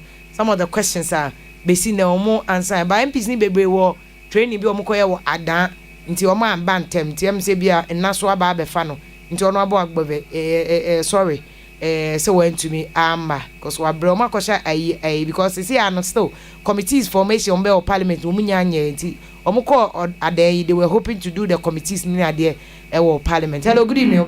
Good evening, this lady. Boss mba try to say o anya na do mo friend bonzi me free few hours awoshi yo bonzi ye hwe so wo question na views bia me de ye to ni de if you say Ghana for obia enquire be enkowo yes le Ghana for mo mu tie amanfo to no di Ghana for ye hu ye won ye kasa na president obia ko president panye enu so wan say growth enu so news when you news be say only be dia kan mawanu tum we dey miss Ghana for pa edu me ebi edu baby amwa me bakwa akọwo bin be me da say yes you da say ono so say eduru ono mo bekọ akọwo pa ne pa pacho so ma ehu wadwen kire e wo ho ye mo ehu ban o manwini obian because me say opani kase bi yare wo Ghana hanu ma say plane kro betu ne ye de akọ nti de adwen ho na ko vaccine e bo ho ban men di obi achi na me ni umienu ye ni plane bi e ba be fa yen Togo kra plane bi no ba be fa yakọ ye de ane ba vaccine no to de di nkofo achi no mo ndada na wo Ghana malaria kra kum nkofo malaria ekum nkofo uti agre no ansa be fa no ada o nti emo eho ban na ye nyina ye tumi hwe say everyday bia no ye nya sa protection na at least ye ntena ho no ma yare bia emefa enko obetimi afre your numbers so now do adwenche no ato no ne akenka e dia mo 0302243529. Hello, good evening. Hello, good evening, boss. Hello, good evening. Boss, who am I so? Ubema radio na conform our besenka. Hello, good evening. Hello. Hello, good evening, Patrick to say. Hello. Well, until enka befa another person to say obeba na wama ya tinenka ebiwe ye jaso you dey live on okay 101.7 FM and I wote yenka no bechem abranche maka o message ada no wasan dia ba o say ono owo ne de no enra enti o tene ho ase kra enti Lucky Benjamin o kaso mo na mo send crofo adwene se mo vaccine no yakopon twa o mo kapa because wo de wuti ba bi na bia wo no o ye okay wuti anum ka che nkofo se o mo de o munye we enye share Moriso or say journalists of this day must thank ex-president Kufuor's regime because he is the one who brought freedom of speech. Pacho, freedom of speech was guaranteed in the 1992 constitution. The 1992 constitution was passed under the hand of President Rawlings and yet President Kufuor. President Kufuor mummaye criminal libel free ho, but there remains in our law book civil libel and a tort. Intipacho, get your facts right before our babe send it messages on babe and media see Moriso. You are completely out of line. Misinformation I will spew them. I was do a jump or something. Please, we are not in England now. There, on country now by force will be an ebe country. Mbacho or make say or no kwaya there. Una go say jump on Ambuza so bet maka vafi oti ase. Vafi oti ase. Aha. Eti Rubin Kumasa, or see, don't they have gloves in Ghana for the nurses? Patro say when nurse Lydia actually say any force or a protocol and a omu this one for another person. Hello, good evening. Good evening. Patro, good evening, I say. Hello. Hello, Patro, me too. Kaka say free. Okay, me kasa free. Teshi, Patro. Maybe Sheila. Sister Sheila, you. Yes, please. Me Patro, yenti sister Sheila. Auntie Lydia, nyamenshira why? Why are they pa? Nensu nyame pese uka me say the fasting blood sugar that is very, very important as well. Even though you are talking about the COVID-19, but I think that is very important as well. And most people are very ignorant about that. It will surprise you that as people will come to the hospital, you ask them to check their fasting blood sugar, and then they'll be arguing about it. They'll be arguing about it. They don't know that that is very important, and that can as well lead to your death. People don't know. Yeah. Thank you so much for mentioning and talking about that as well. Yo. This is your colleague Sheila. Thank you so much. God bless you. Sheila, yes, that's why. Yeah, bought Empire Mamu nurses ni nyina to do public education. Although nipa yenti asenti we rejected, but yeah, the matipa or say fasting blood sugar now can once a good, especially COVID. Only say nkofo baby o mawu no. BP, any diabetes, and a trigger or more COVID no. Or COVID obono obi one more nim. Or no medro na BP da kunu. About COVID no, ebe kan wa na ye west cry. Hello, good evening. Good evening. How have you been to? It's our penny. Now, who from the say? Adumo na also eh. Oh, yeah, Danyami ase. Odu apenya Alaji Gado. Alaji Gado mete on kache. And say na ma tu kwa kakla. Yakupon so beble na di ma pa o my Ghana. Na me pesa me bisa say na setia ene ya hu say ya mampeni wa ko pania no ene wife. Ene your vice president to sa. Na me bisa o na say yes ya be wo pania no a. Sabi o wonu beba ya qualification na e wo ya pania no na say yesu ya be to hospital. Na say ya le sabi be na say yenko na mo mo ya pania no yes ni hu private hospital ubatima kwa ma ya wo. And that is a government hospital. It's a sanctuary came in Nambra. Now, who so would you dear Nabako? Meaning, I say, one take your Muna who said, Bako or Yadia. I got to that city, Mamines, I'm saying, make I somebody you be out, rule out, or say, or mobile call hospitals now, more wedding. And to district be a roll-out plan. For example, me Bubobi, say collect clotte district. But your page your voice, mommy. Collect clotte district say, oh mama, a point point a wobetimi akọ na baby a wobetimi akọ akọ Adabraka Polyclinic. Okay, that is Wukwa Adabraka area. And I work MTTD barracks. Okay. Okay, and I Odona Clinic. And I Accra Psychiatric Hospital. Okay. These are all point areas are within Yako. Uko North Region. Your Iran Clinic. And I work Ridge Hospital. Okay. And you know, I was told to me Tema Station Parliament Clinic. Okay. And I have a Tema Station Clinic. And so okay. And see, all these have been there. Say if one to send them for no Ghana Health Service. Almost phase 1 roll on. Okay. Almost send the areas now can be no. La de decoto pomo more la bad in adeno la.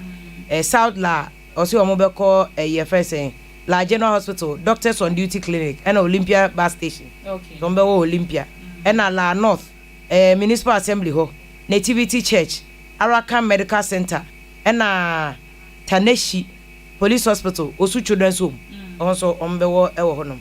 And I would now war so I know say and you know, means me or kind queen north. O kind queen north, you watch motor, you are Becca and I will quit him. And you watch motor, wait me watch motor hospital. Okay. Midway Hospital, La Paz Community Hospital Annex, and no Christian Village on the side. And Achimota School Police Station. Okay. Fisherman Market and Achimota Terminal Clinic. Okay. So what the council wait me Ancam Medical Center. Okay. Prince of Peace Maternity Home.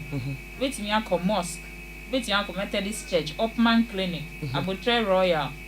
Golden Age Clinic, Emmanuel Hospital, Education Directorate, and at Tesano Police Station. Tesano Police Station, yeah, wahaya kombe will be okay. Okay, that's very good. Okay. Akwete man. Akwete man. La Paz Community Hospital main. Okay. Wait me alcohol and a La Paz Market ebi oho. A good pass on they call La Paz Market ho. And a Chimota Market and a Alogoshi Chips Compound. And also no akwete man. Okay. Nti omo de we nyina aba. Okay. O say hwehwe na. Okay. Me will be another one wa Crow Nungwa any in the area. E ho so omo Glen Town Health Center. And na Yekona Chips station. Sharon omo wo bi o Crow Central.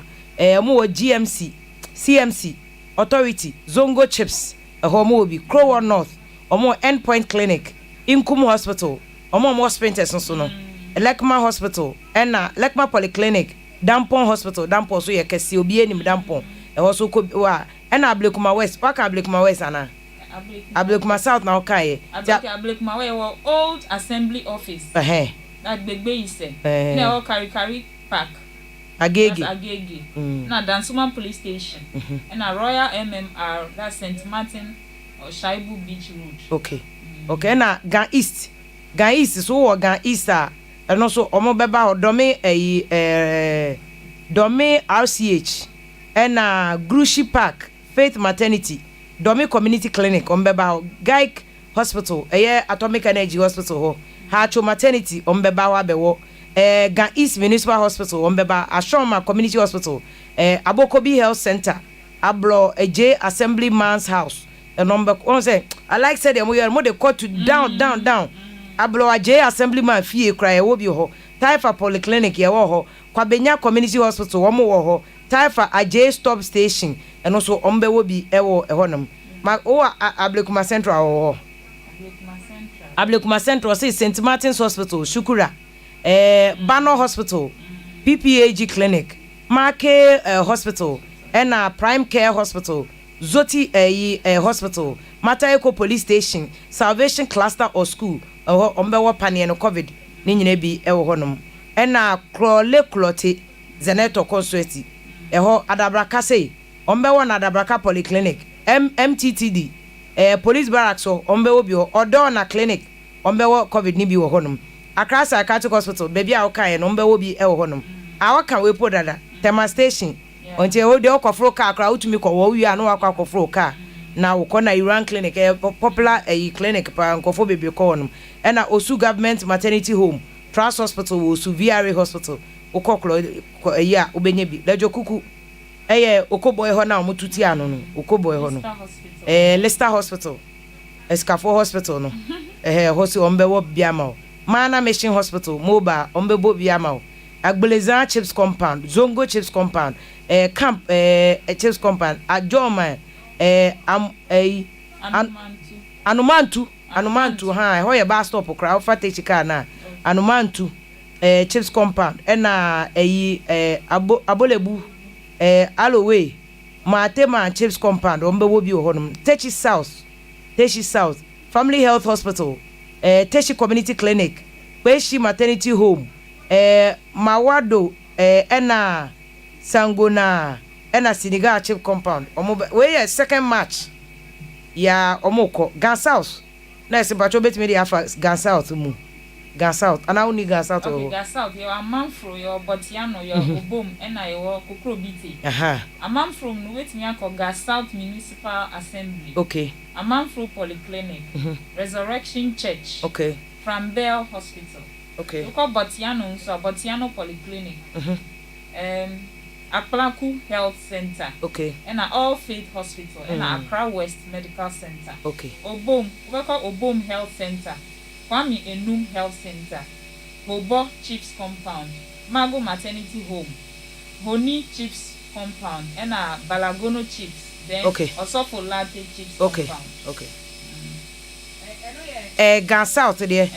Nurse yet ya what say noise bi koso. Ye spray office no. Oh okay. Anaju bia ye spray ha COVID nti. Disinfection. Anaju bia ye spray. O ba say wa ofa eyi machine bi mu. Me fa machine. Wow eto sen. O say yeah despite me there guy rob. Ye slow virus so kwache Ghana government. My idea. Nti wo ba wo horo nsa. Me nsa wo horo nsa. Wo horo me nsa. Bear twice. Yes. Ansa na ye do afa machine me take temperature. Me wane afa o manual temperature kra dada ho. Ya sana ye do afa machine na wa yeyi machine se na mutie mo ye di steam bi fa ho a COVID no spray ho nyina ye kum COVID na wo tiri mu kra ye kunu asa na waba o wig no kra ye transmitter of COVID kra ye be die no asa na we rest studio no ye de fa ho bag ubi bia ho asa na we si form o ko 360 degrees o machine nim sure that's by media ye ni abre ye so COVID ni chen mo nurse no kra say we mu rage mu ni sa match mu obi o say ye guy chen mu ye guy mu o we bi afi na mbenye bi ye di mo first ye di mo first machine kakraka wa run say we kra na wasan kwa kofom Ablekuma North Odoko Dakuma South Odoko na Kwashima na ye wo pane no wo honom nti wo Odoko abewo Rock Hospital wo Dakuma so a obewo international hospital na El Shaddai Clinic na ATTU Clinic na South Odoko wo Adams Family Maternity Home New Generation Hospital ho na abekwa akwo no wo Kwashima so a obekwa akwo Brazil Maternity Home ho na abekwa akwo no ye the information we nyina ma say de ba wo ye Ghana ni a baby a obewo bia wo no we assured say Ghana aban ya de usika no na ye rekoto vaccine nti no wa unti na omo de ma wo no na Ablekuma West so Old Assembly Office ewo gbegbe se wakanes na Kakari Park Agege Dansuma Police Station Royal Former St Martin Shaibu Beach Road so omo be wo pane ni bi wo honum ti know your area hwe baby abekwa akwo pane me hwe temafo baby atemafo me am grusu no omo wo na chese me de temaso amam ko tema West omo be wo na aje kojo bacho na Hakro na Lashibi we tema West for Kalosa Hinkra constituency wo aje kojo abewo no School of the Deaf Sun City Medical Center aje kojo Government School New Crystal Clinic na Kanewu Trotro Station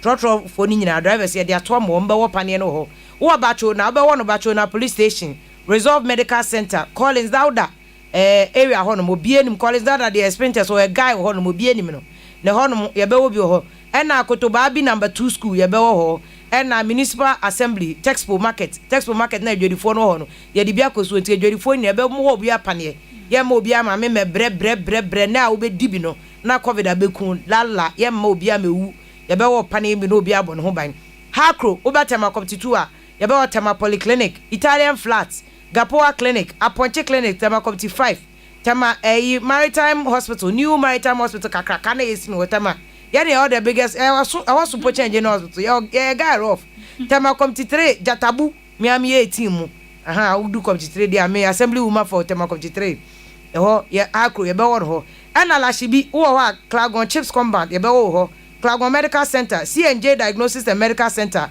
Shalom Sport Corpus Christi School ho na Mahogany Street ye bewo ni nyina ewo tema na Gan West ya kan mo de tema Metro inside tema wo tema North a oba na Bita Hospital Subin Valley baby ashafo no ebe pamo ashafo ni na ebe wo covid panel ashafo no kwa mukro be wo mpane ni bi because they say covid ba say ashafo ni bebre so ntumi market no because onim na okofi obi ano a okobia obi no fu no ahwe na covid abanti ashafo no wo Subin Valley ho nyina ebe wo mo covid vaccine ni bi ansa na o makwa ya ashawo djuma because kaso munja ni mo de mayen protect mo na moko fa Korea fo no mo ba airport no a ma benya yare bia Vienna City e wo so another joint no so fa ayifo yi omo yi omo abade mi chire wo committee 8 Vienna City former beboa ye be wo mpane ni wo 24 hours clinic ye be wo tema committee 1 ye be ba TMA clinic Kwesi Plant Chips compound Mantedin school police station wo so ye be wo wo committee 1 tema south ye ba tema general hospital me hospital ye wo me tema general hospital ti ye ho de every day on my heart ye be wo tema general hospital Rafa Medical Center committee 10 ye be wo TDC clubhouse Auntie Alice TDC manager hoye nani BHM obi a TDC the best MD so far hoye be obi o TDC clubhouse wo yi kwan nim tema hospital road kwan na so na Presby Church ye be obi wo Presby Church tema man here New Town Lighthouse ye be wo ho Bankuma Chips compound ye wo Oninku Chips compound ye be wo Habo na homowo ho so ye be wo ho Titama Metro Mr. Ma tema fo no motie e de ama me we Jagbawe Municipal Hospital ye be opane ni bi wo ho Municipal Assembly Premise ye be obi wo ho Royal Good Shepherd Hospital we aboman ye be obi wo ho mpacho college mo fan chem se ma wi amotam na me de ye we ni cause mo amunti ni ye ne sa se de ba wo be hu ba bia be ko malam ye be wo malam demonstration clinic SDA Hospital ye be wo ho cluster of schools SDA Hospital cluster of schools ye be wo Methodist Church ye be wo na Masalachi Malam Station e won so ye be wo covid ni bi wo Oblogo ye be wo Oblogo Health Center Oblogo Palace na churches ni nyina so ye be nti Oblogo fo mu krade muti ye asorefo ni nyina na ye be bam ho aba be wo bi wo honom Ablekuma West down Central Dansuma Clinic Royal MMR St Martins say ya kan we na Dansuma Polyclinic mo so ye be wo na Ayawasu East Kanda 37 Military Hospital na Ruga na Nima East Nima Government Clinic na 441 Nima 441 obienim enti ho ko a ebe free enjisko free Nima West near Yarrow Clinic ebe wo mpane ni bi e wo honom covid ni nyina ho ya ye de aba enununti yanom ye ayenti na oma ye ne saa no nti na nde ye wia collect time kra ye bobo ni nyina chem no bi anko ne de se de ba ye betimi abo ye ho ban na owuo bi won ma se de next kan ewu hia se wo bewu nkwa ho pa nkwa de na wawu a enye ne kwan so na no na wawu a na ba hu se u na wani wo wechi aba Bible na kan wo Ecclesiastes dada se u a unim hwe enka u na ka wani wo wechi anka wa ba hu se de nkofo bu atopan wa asase so wa ba jealous sa wan wo covid no wan chele o ti ase banku ni tilapia mi producer oda me ba no otete hahamo a na waja banku ni tilapia ho yi fufuo akwa bi nam ne ye de tolobi fo awo no na waja ho ko se ukowu se covid si hu be wu nti ukowu uru de wa wu anabo wabusia for kransa abode na obi de kopegel nsa na ye beje no obi de kopegel na de etna ho na covid ni meku abra vaccine wo ho enti next final education how de be boa ye ne sen okay enti say no final education is say I was say to me share hu su hu hia pa hu hia because the Biamekasa life is one and in this short life now you should be able to live well and then you should be able to have a plan for your health because here at the end of every year we have new year resolutions the planning this year may say but most of the time you really in health so it's not part of our plans and see I was say to me have a plan for our health check your sugar regularly check your BP regularly here eat healthy diets they say so we need to modify our diets eat more fruits more vegetables have enough rest because one thing is that stress is also killing people and most conditions are also as a result of stress yeah and that we are up and down moving here and there what's the ultimate rest one day to be more BP near the no yes one day it affects your BP I see it affects your BP hey your case your cases your cases your cases nurse unim I want say we a political program there but I think one of these days so I was say shada done in health na ye frɛ health experts na mo be kyerɛ Ghana for no eniema yenso ye betumi aye a ebe ma ye responsible ye de bebo ye ho ban ye ni nyina na ye besuma ma ban ko unya BP a wa na wa ye o na e bia wonya BP no moduro so no nti a very good education na ma no say yen hwe ye ho yie but e woni BP machine ni bia bibi wo ho no ma betimi de a check wa BP ana who need BP machine say pharmacy work okay check you sometimes I'm give 5 cedis okay you can just walk to any pharmacy to check okay the who scanner betimi out of BP machine more na check and I also call hospital you can walk to any facility nurse no want me in case on check you madam nurse person me checking me BP check you they also want me checking in down there very important BP need there me say Ghana Health Service mo am statistics am de ba mo say the top killer say BP the kum nipa chen bibia your friend is silent killer because who BP who high blood pressure who nim the one na hokwa you are just walking you don't know whether your BP is high or not until it is checked so it's a silent killer. A lot of people die minimum be a branty o me say call hospital I want check man na BP ni nam 235 on check it that 230 doctor was shocked that say we are all right so doc me all right was say nka obetimi collapse here would just like that 235 on am ho or BP why lucky obi o ha ni nikra timi fra e kosoro sa we need to be fra no obi o won so stroke otuminya stroke ya de niam bebredi ago ya ta ka politics ba we mu ye day to day niam ehia pa o very important Ness, me shada ma wasa babio. Kojo Asempa Furniture Works. No, say this is program is the best by all standard because ma kasa yen papa. Judith Pascal no say if ya Algeria no. Ya mo ka cho say busa doctor ansana wawo vaccine no. And dey good advice obi abeka say busa doctor but Ghana ha no. Do send a doctor. Etu do baby o mo wa panel no say doctors and nurses o tumi busa no. Na bia wo bibia waka che no ansana wawo.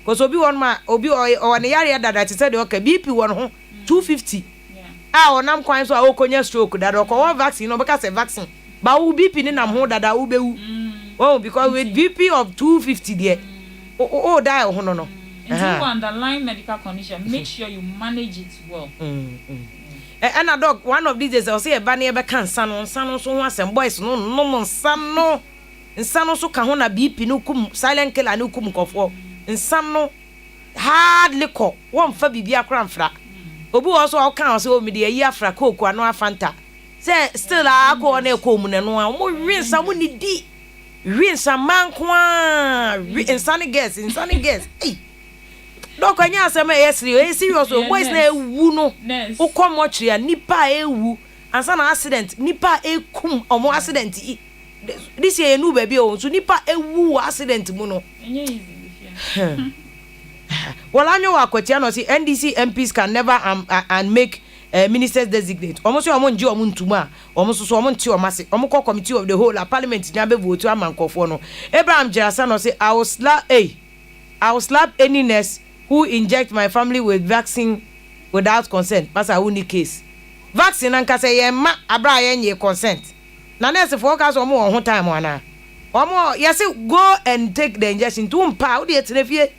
Now cause la o dey slap you obi nurse me fa police mechewa o ka say nurse for no o ma sua di answer no mo ka o be ye pato be very decent Charles Nyame ya wasamanke so how can we be sure we will all be injected with the same vaccine especially where we are faced with this animal kingdom government and the kufuadwa o mo their family and friends ni ade no mo ye wan hwe ya na APP for scammercy o mo the vaccine papa na ko wo mo no mo the bone na brayen Charles Nyamiche, well, me I can't give you any assurance until they will kobusa mo Ghana Health Service for a Friday newborn. Was if ya was so be ashe gloves. Next, not some no Canadian, me no menene enye. Stephen Yeboah, UK, one of the major fans of GYASO say Nyankopon Shanesi. Why are there pa so wa be church education we BP no kan ho asem no kra na me feel no Isabel they know say Ghana people can talk oh please enye compulsory o tom nti mo amudidi atem na me wo na wa be wo mebo asom no won wa tena ofie why tena ofie no wo no so ba ono nko an no wakọ first say Ellie Williams or say I can only take this vaccine when they treat me like they treated the president. Ellie won fa da why? What vaccine da? Don't worry, da. some said or say one of ministers in Germany refused the vaccine patch okona kwa na healthcare or Germany pompo bono kra unim doctors ejina no ho wo de edi nachi o say nurse bia obi an wo minister an wo Germany to so nkowo Ghana ha ayemtuo kra tumi kum nipa ayemtuo ekum nipa mo de mundi abrofo na chi unim omo healthcare omo wa anka uni omo chi sa Solomon wayo no say hey there's nothing inside oh where empty injection Solomon also be steady moti social media na nse hunu kwa asamo rahel no no so e message ba udidi atem kra say me nkan efua Lucky Benjamin o say efia yakopon sha on nurse pa I've been listening to you from say mo start here to say mo de e ba be wie e wo Germany Friedberg yakopon sha mo I've enjoyed the pa mami Luquin maka messages we na me de ma na busa for my idea pass my follow discussion we nim komo ayabo nyina this is very important discussion e wo say nyina ye tu e hunfo say the nurse kraka no BP sugar wo yare bi e hyehye ontomam na woni ma ko check na ye hu say wo ho ye enye sa enye covid kra na beku a ada yare betime ku say the oka no BP e ko 235 250 oni betime efra wo de be kwa akosha abaifo na so wa wo BP na ku wo betime enya stroke wo be ka so obi na eye wo na so wa na wa ye na eku yen mo ehun ba na yen ma Yakopon aduma nyamre why na Yakopon se nipa doso wo wiase bebre won ma Yakopon edi hu djuma mama Lee ye da se pa for the education mama Lee sa na Isabel dede o ka se yen kan enche good job BP ni de nurse memo wasan babio na ye na se major is how much government is even spending wo BP ho say diabetes kwa abanya NGO international NGO bi omdi diabetes noba ba unya diabetes forever and ever wenya o ube treat ube manage sa cause cure ni ho sa na BP no so tie obi aka cho so de bibidi oba cure BP oboa nti wa na so hwe hu ye wadidie mu no lifestyle changes we ya BP no betimi aba from na regular wo hu ha na ya hwe hu ye na ya fa nkonkoto obi aso Isaac Aboaji no say kindly take time to assess workings of embacho boss ye adwuma Mrs. Addison dankwa ewo Ellis Ventures ewo tema committee 12 say if you good job na nurse na ye no BP ne diabetes asemo kind of good education pa na Rashida Adenike Bello GYASO well done nurse Lydia Yakopon shout pa Sabina Tewia was it please she's a nurse so and we are proud of her mo amoka se didi atem no mo be steady munim how many years obi di sua nurse ansa na pass out enka obepe obaba ma kra ma ono so ayebi ene boys nyina omo ye nursing Charles nyameche wa asaman kese Charles una obe fire o say den no o say fast men kan we yi no kra o de o say anima me say I can't give you any assurance o say nanado mo vaccine is different from the edebe uni evidence ba o kasa so adebo on ma just ask why Boatin Isaac so well done na Charles nyameche asaman kese o de ma men kan o de say happy birthday nkoma chema Alhaji Ibrahim Sunday o Lower West Achim enti Martin Mensa no so COVID-19 vaccine is safe for everyone enti Ghana for nkofa bi na omo ho ban na owo de ya pa so time nso ye na COVID bekum ofori gabi was a fantastic job him your 37 Shell station most 37 for them we guy Yakopo Champa de bia medu obi anam de ato ogoyi na mutie vim lady God bless you ofori gabi and Bash Moses was a Musa Bashiru from Kaswa was a greeting sem come vim on the next no studio hodom no mami POKUAA bonsu no say vim allow them why Ghana for dia grododo ade ye very important to say vaccine ya UK for nipa over 100,000 ewu Ghana for di agro say yen wo montra ho na mu wu na mbehu mami POKUAA bonsu na kopon sharp na efuto we akua vi no say great job vim yakopon sharp papa nurse so yakopon sharp no pa wo so wo nurse I'm proud of you pa your colleague from college also unia on in the school no Stephen Otu no say I took both shots Stephen do em so wa brocho so wa wo mienu ni nyina dada enti Ghana for no mo so wo won de yenja wo mo na fe wo mo tan no mo ni agro na owuo ni ba eno mbe wo so owuo no wo standard bia me pani ya makuji me chia papa ewo adwuma kese a wo ye de aso Ghana for na no na onya koko award as koko ambassador Miss Nancy wo GH1 yakopon sha pa so na adwuma munyina mo ye osofo Edwin so God bless you ebusiafo yadama sese mutie jaso dwumedie ma ye we COVID education ye de abram yakopon ye adoma ye beto asoma ba se da kese nkoma Dr. Da Costa Aboaji wo Ghana Health Service so ma ye ne kase ne ko se ne Dr. Jewa Pia kasa ba te kwan amam kwabra mita kando so ekwan amam honorable agbeveso entimi ama ye de omu nyina be another time, but I hope say education we be boy ye nyina me ye nyina yesua bibi e de afrimu ye from VIM lady AFIA POKUAA producer ne odame ado na frema abankro ko Johansson wo emergency enti o kofodua sesia na senior Isaac so wo emergency abusu afọ yakopon ya adoma ukada ye beto so amam biom ye from VIM lady AFIA POKUAA nurse Lydia Setofia VIM wacho mami some of Ocha obi won ready for no want to wa chia o ma ombebo me ba chocha o mo enti mini so butie ze I want Richard your boy greetings to you why Richard your boy Richard your boy and Grace O2 is a special nurse, a special friend. Grace, thank you so much for the opportunity. And Nesofosu, I hope you are listening to me. Kaldakon, Rhoda Doughty, and Sheila, and Reach Hospital, the staffs there. I'm greeting all of you. Okay. And then lastly, my church members. I know some are listening to me. Omo church ben no abodi no. Lighthouse Chapel. Mo we pray ma for no. Oh. Lighthouse for no mo kan brofo bebrebe mo bishop your doctor nti mo keka brofo kese. And Wisconsin International University College. Okay. My class 100 lower BSc nursing weekend class. I'm greeting all of you. I hope you are fine. Thank you so much for listening. Almost that's it. Yes, so that is it. And then my family, Minister Mami Tie, me Vida Semenshia. Hello to you. Maybe if you see her, and if 3 days. Oh, very crucial. Yes, I know Uncle Fies. I know Mami are calculating time I upon program. Any time I'll be here. I maybe if you see her. And then if you are please, our listeners, they can actually listen to me. Your program be a me here. I call myself the education nurse. Okay. Yes, the radio. Oh, nurse. YouTube Anna. And YouTube. Wisconsin International University or radio. More school student online, radio. Oh, okay. Radio, online radio. Okay. Health. And more address ne. Radio address no. You can just download the Wisconsin radio. Wisconsin app. radio. Okay. Yes, Wisconsin radio app. Okay. And to call Google Play Store, I just download it every morning. Okay. I go there to educate the public on some of this COVID, no, okay. Health tidbits, COVID, diabetes, hypertension, and everything. Oh yeah, dear. So please listen to me every morning. Your radio. Why you man they calling? Only calling na. Next year you man want to mean it. Want to mean it. Abutre kra obe here no. You can't do it. But me nda wase pa. Enti any about nurse. And wa be boy ne da se rage for no ne ade nyina other medical workers amoye adwuma som Ghana nyina da mase yakopon ye aduma Wednesday jaso ebesan ababiom yakopon sha wo se utie ye enso ye kope be esuo bi adware na yakopon ye aduma yasan to adwuma no so e de amanyumre e mam good evening.